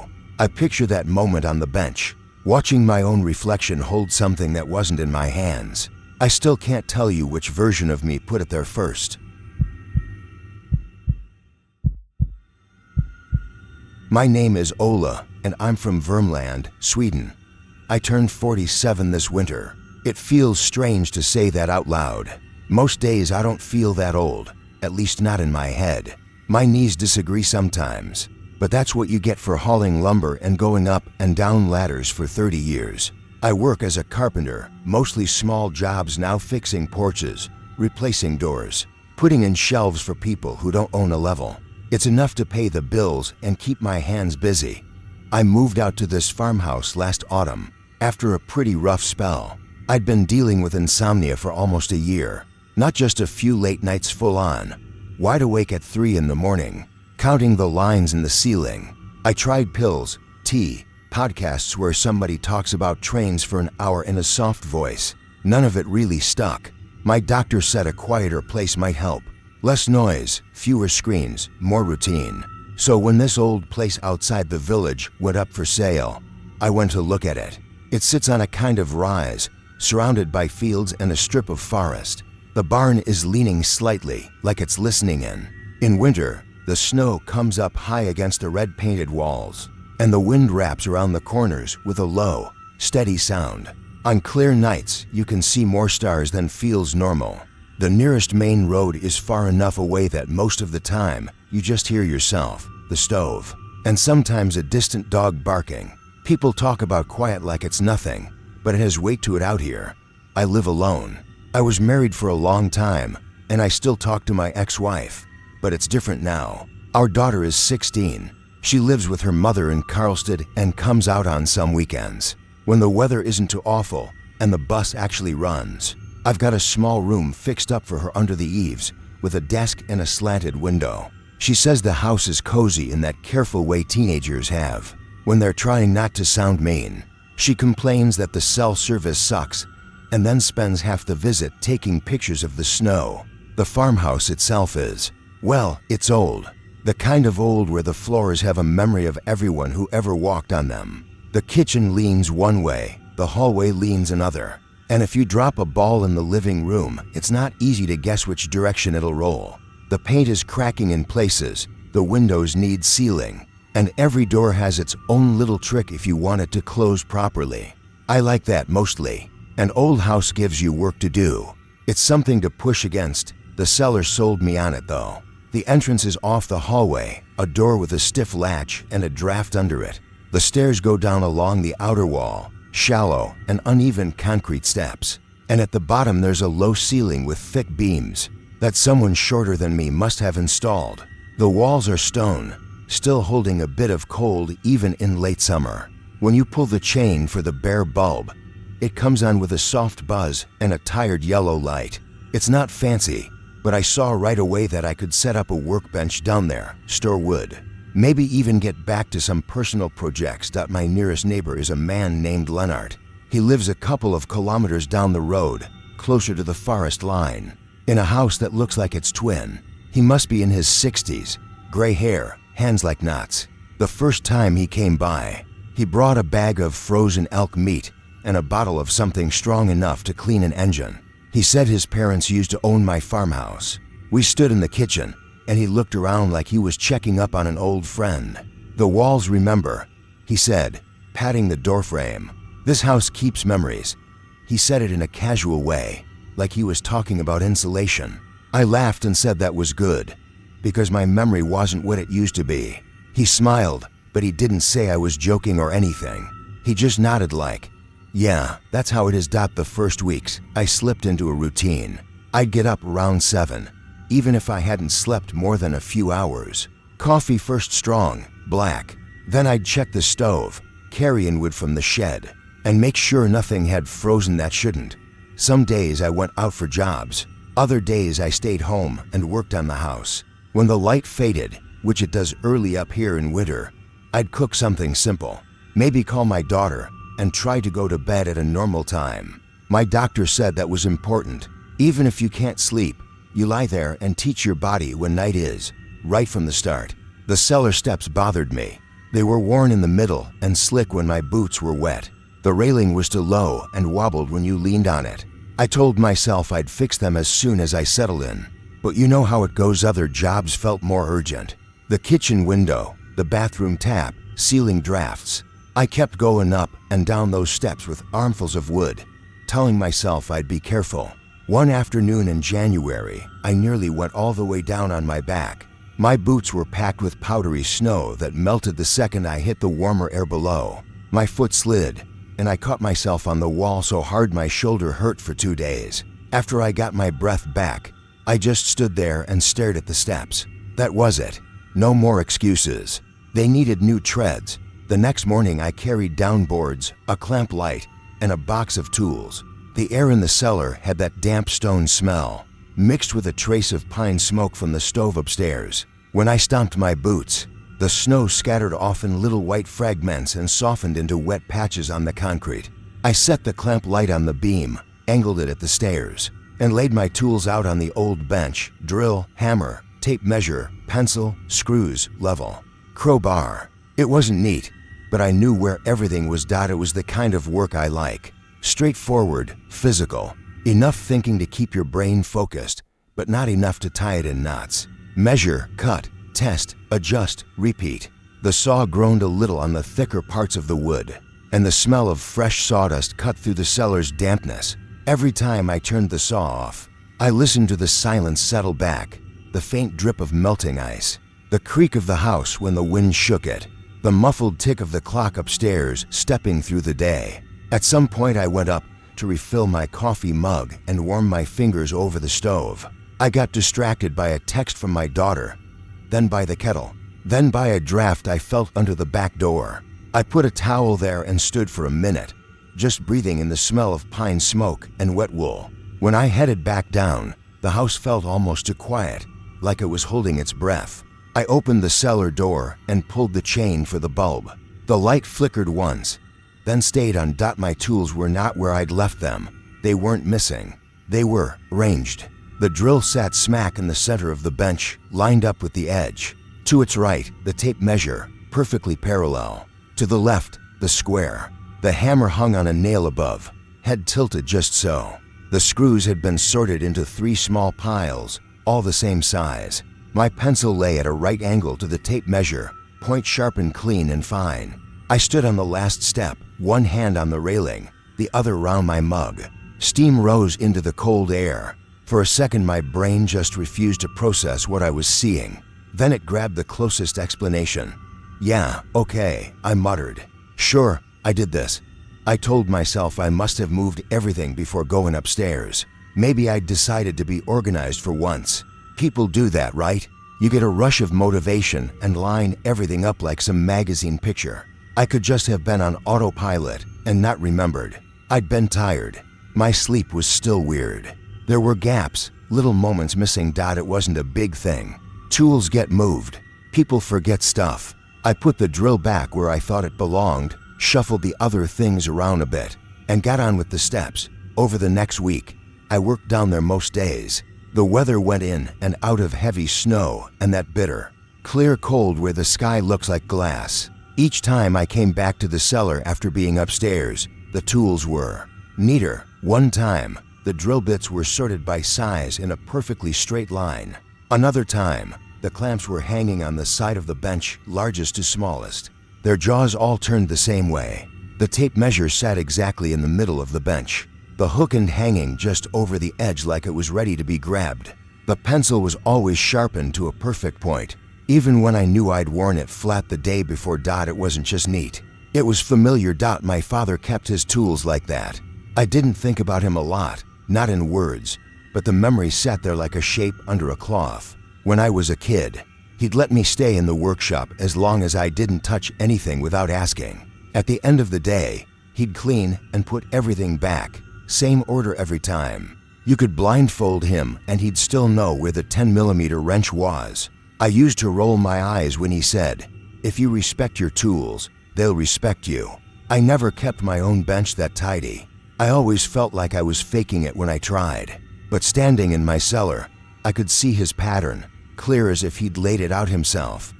The first time I really felt something was off was one night around 3 in the morning. I woke up without the usual panic.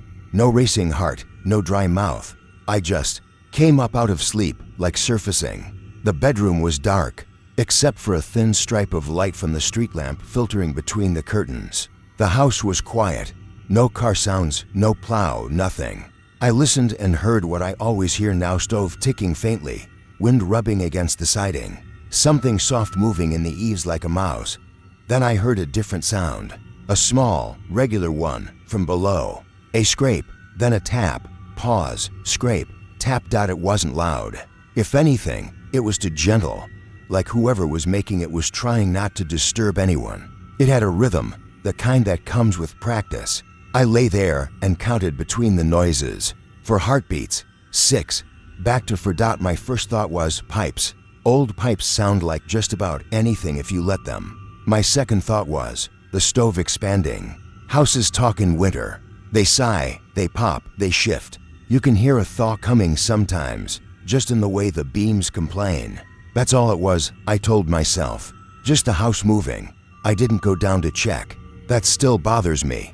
Even half asleep, I'm usually the guy who gets up, looks, sighs, and fixes whatever is wrong. But that night, I lay there and stared into the dark and thought, I'll deal with it in the morning. The sound went on for a while, then faded, like whoever it was finishing up. In the morning, I found a neat pattern of sawdust on the cellar floor, not spilled in random patches, but swept into a small pile beside the bench. The surface of the bench itself was clear. The saw was clean. The blade showed a faint shine, like it had been wiped. I checked the latest tread I'd cut and installed. The cut was better than my usual work on a tired day. Straight, no splintering at the edges. The line followed exactly. The piece fit so snugly I almost didn't need screws to hold it. My hands know how to do that kind of cut. I've been doing this job a long time. But I didn't remember making that one. If you asked me to walk you through it, step by step, there would be a gap in the film. Sleepwalking, I said under my breath. Honestly, it wasn't the worst explanation. The doctor had mentioned that, back when we talked about my insomnia. When your sleep starts to come back, it doesn't always come back clean.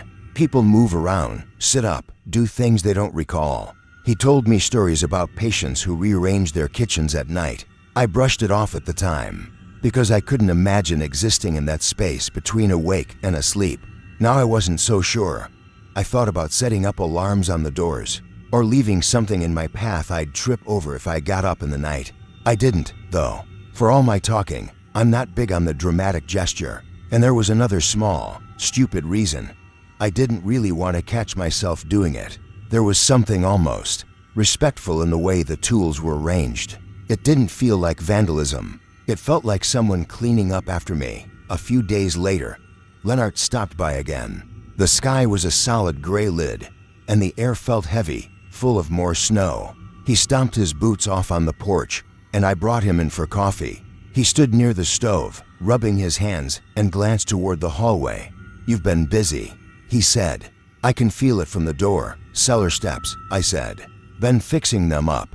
He nodded slowly. "Dad was fussy about those. Said the wrong kind of step makes people careless." I hesitated. "Did he keep his tools down there?" "Always," Lennart said. "Workbench against the far wall. Everything in its place. You'd have liked it." "Yeah," I said, without thinking. "I think I would." He took a sip of coffee and then looked at me over the rim of the cup. "You sleeping any better out here?" "A bit," I said. "Different, anyway." "Different how?" "Stranger dreams," I said. "And I wake up sore sometimes, like I've been working all night." I tried to make it sound like a joke. "Maybe your dad's got me doing his projects." Lennart didn't laugh. He just set his cup down very carefully. The spoon rattled once and then stilled. "You remember what I told you," he said. "This house keeps memories. You keep saying that," I replied. "What does it actually mean?" He looked toward the hallway again, in the direction of the cellar door. "Dad had his ways," he said. "He did certain things the same, every day, for 50 years. How he folded towels, how he set his boots, how he arranged his tools. When he got older, he started to lose pieces of himself. Names, places, dates. But some things stuck. His hands knew what to do even when his head didn't. This house, it's soaked in that. In him. That's just habit," I said. "Muscle memory, maybe," Lennart said. "Maybe it's more. He used to say the house helped him. That if he forgot something, he'd find it already done. Boards cut, tools cleaned. I figured he was just talking himself up. Old men like to feel useful." He drained his cup and asked for more. I poured it and didn't say anything. The smell of coffee and wood smoke filled the kitchen. "You think I'm doing that now?" I finally asked. "Working in my sleep." Lennart held my gaze for a moment. "I think this place doesn't like an empty bench," he said. "And it doesn't like mess. It remembers a certain order. It settles better when things are how they used to be. If you fit that pattern, well, sometimes the house makes it easier to slide into it." "That's not an answer," I said. But my voice came out softer than I meant it to. "It's the only one I've got," he said. After he left, I went down to the cellar and just stood there for a while. The bulb hummed faintly. My breath came out in small, pale clouds. The steps I'd done so far were solid under my feet. The workbench looked like it had been there for decades. Even though I'd only had the place a few months, there was something new that day. My father's old measuring tape lay dead center on the bench. I knew it was his. The yellow metal case, the worn black numbers on the side, the little dent where he'd dropped it off a scaffold once, and swore so much my mother made him go for a walk. I hadn't seen it since before the divorce. It should have been packed away in a plastic crate in my ex-wife's storage unit, under Christmas decorations and old clothes. I picked it up. The weight was exactly as I remembered. When I pulled the tape out, the metal hissed against itself, and I could feel the faint stick at the 1 meter mark where he'd once spilled glue, and wiped it off in a hurry. For a second I felt dizzy, like the floor had tilted. The air smelled like wet earth, cold stone, and fresh sawdust. I listened hard and heard nothing but the small, ordinary sounds, drip, drip. Somewhere in the corner, a faint creak as the wind pressed against the outside wall. The distant thud of snow sliding off the roof above. I went back upstairs, picked up the little motion-activated camera I'd borrowed from a job, and brought it down. I set it on the shelf opposite the bench, pointed right at the tools. I stood there with my hand hovering over it, ready to push the button and arm it. Then I put it back on the shelf, still off. You can say that was stupid, and you'd be right. But there was something about the idea of watching myself or whatever else tidy up that felt worse than not knowing. It wasn't like I was scared of a face in the corner of the frame or anything like that. It was more the thought of seeing my own body moving around empty-eyed, ranging things just so, and having to carry that image around afterward. I already get enough of myself in the mirror. I left the camera there. Every now and then I'd glance at it and think, tonight, I'll turn it on. I never did. The last step took longer than it should have. It was the bottom one, the one where the concrete was the most uneven. I measured twice, maybe 3 times, and still didn't trust my numbers. My head felt cloudy, like I was moving slightly out of phase with everything. I kept thinking about my father, my hands, Lennart's father. The way spaces wear grooves into people, and people wear grooves into spaces. One Sunday afternoon, the snow finally stopped. The sky brightened to a flat, pale blue. Light came in at an angle through the small cellar window near the ceiling, catching motes of dust in the beam. I went down to fit the last tread. The first thing I saw was the sawdust. It was fresh. You can tell if you've been around it long enough. The color is lighter, almost golden, before it dulls. It was gathered in a neat pile on the floor, right where you'd expect it if someone had been cutting at the bench. The saw itself sat on the edge, blade shining, no clumps stuck between the teeth. The smell of it clean, sharp pine cut through the dampness and hit me in the chest. The board for the last step lay on the bench. One end had been marked, cut, and sanded. The angle was perfect, better than I usually bother with for a cellar step. The edge was smooth under my thumb, no splinters, no wandering line. I knew, with the same bone-deep certainty you know your own phone number, that I had not done this. Not that day. Not the day before. The last clear memory I had of the cellar was from Friday, when I'd measured the bottom step and told myself I'd cut the board tomorrow. Tomorrow had apparently gotten impatient.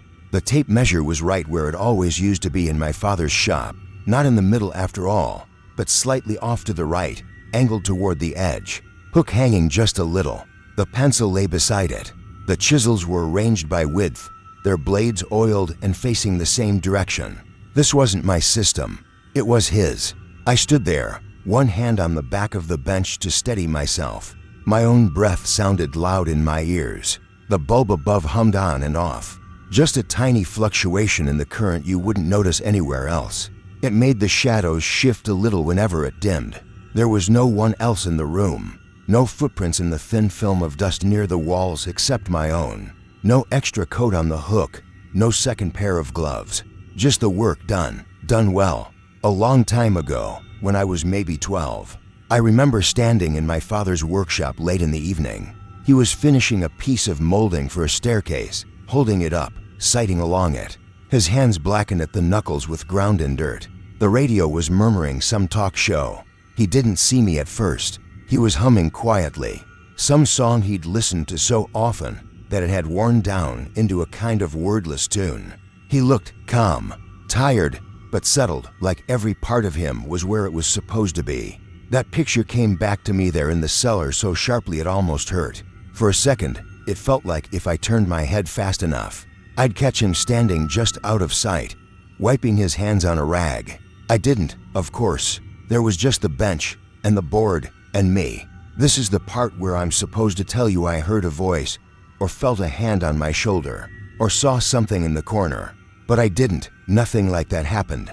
The horror of it, if you want to call it that, was quieter. What I felt was a kind of slow, undeniable realization. The house had a memory of how things should be, and I fit inside that memory more easily than I wanted to admit. Maybe it was all me. Maybe I'd been getting up at night, walking down those steps half asleep, falling into old patterns like they were grooves worn into the floor. My hands could have done all of this, guided by muscles that remembered my father better than my head ever did. Or maybe the house was helping. Maybe, like Lennart said, it didn't like an empty bench. Maybe it nudged, just a little, when it saw a chance to put things back the way they were. I picked up the finished board and carried it to the bottom of the stairs. It fit into place so neatly, it felt like it had grown there. I screwed it down, feeling every turn of the driver in my wrist. When I was done, I stepped back and looked at the whole run of steps, all smooth and even now, safe. I went upstairs, made coffee, and stood by the window. Outside, The snow-covered fields glowed softly under the pale sun. A faint column of smoke rose from Lennart's chimney in the distance. The house creaked once as it settled on its foundations. Somewhere down below, a drop of water fell, and another. In a rhythm I was starting to know by heart. I could move, if I really wanted to. Sell the place. Go back to an apartment in town with neighbors on the other side of thin walls and streetlights pouring through the curtains. I could get rid of the bench, throw my father's tape in a box, lock the cellar door, and never open it again. I haven't done any of that. Most nights now, I sleep. Not always well, but better. When I wake up in the dark, I listen. Sometimes I hear only the wind and the stove. Sometimes there's that soft scrape tap from below, like someone setting a tool down exactly where it belongs. I tell myself it's just the house settling. Old wood, pipes, nothing more. I don't own a camera that points at the bench. I haven't checked any boxes at my ex-wife's place to see if my father's tape is still there, or if this one is somehow that one. There are answers I could chase, but I don't. I move through the rooms, touch the door frames the way my father did, fold my towels in three without thinking. I go down to the cellar and find things already arranged in a way my hands understand. Some days it comforts me. Some days it makes the back of my neck prickle. I don't know if it's memory habit or something else that lives in the grain of the wood and the stone of the walls. I'm not sure there's a difference anymore. I think the house remembers who I was better than I do.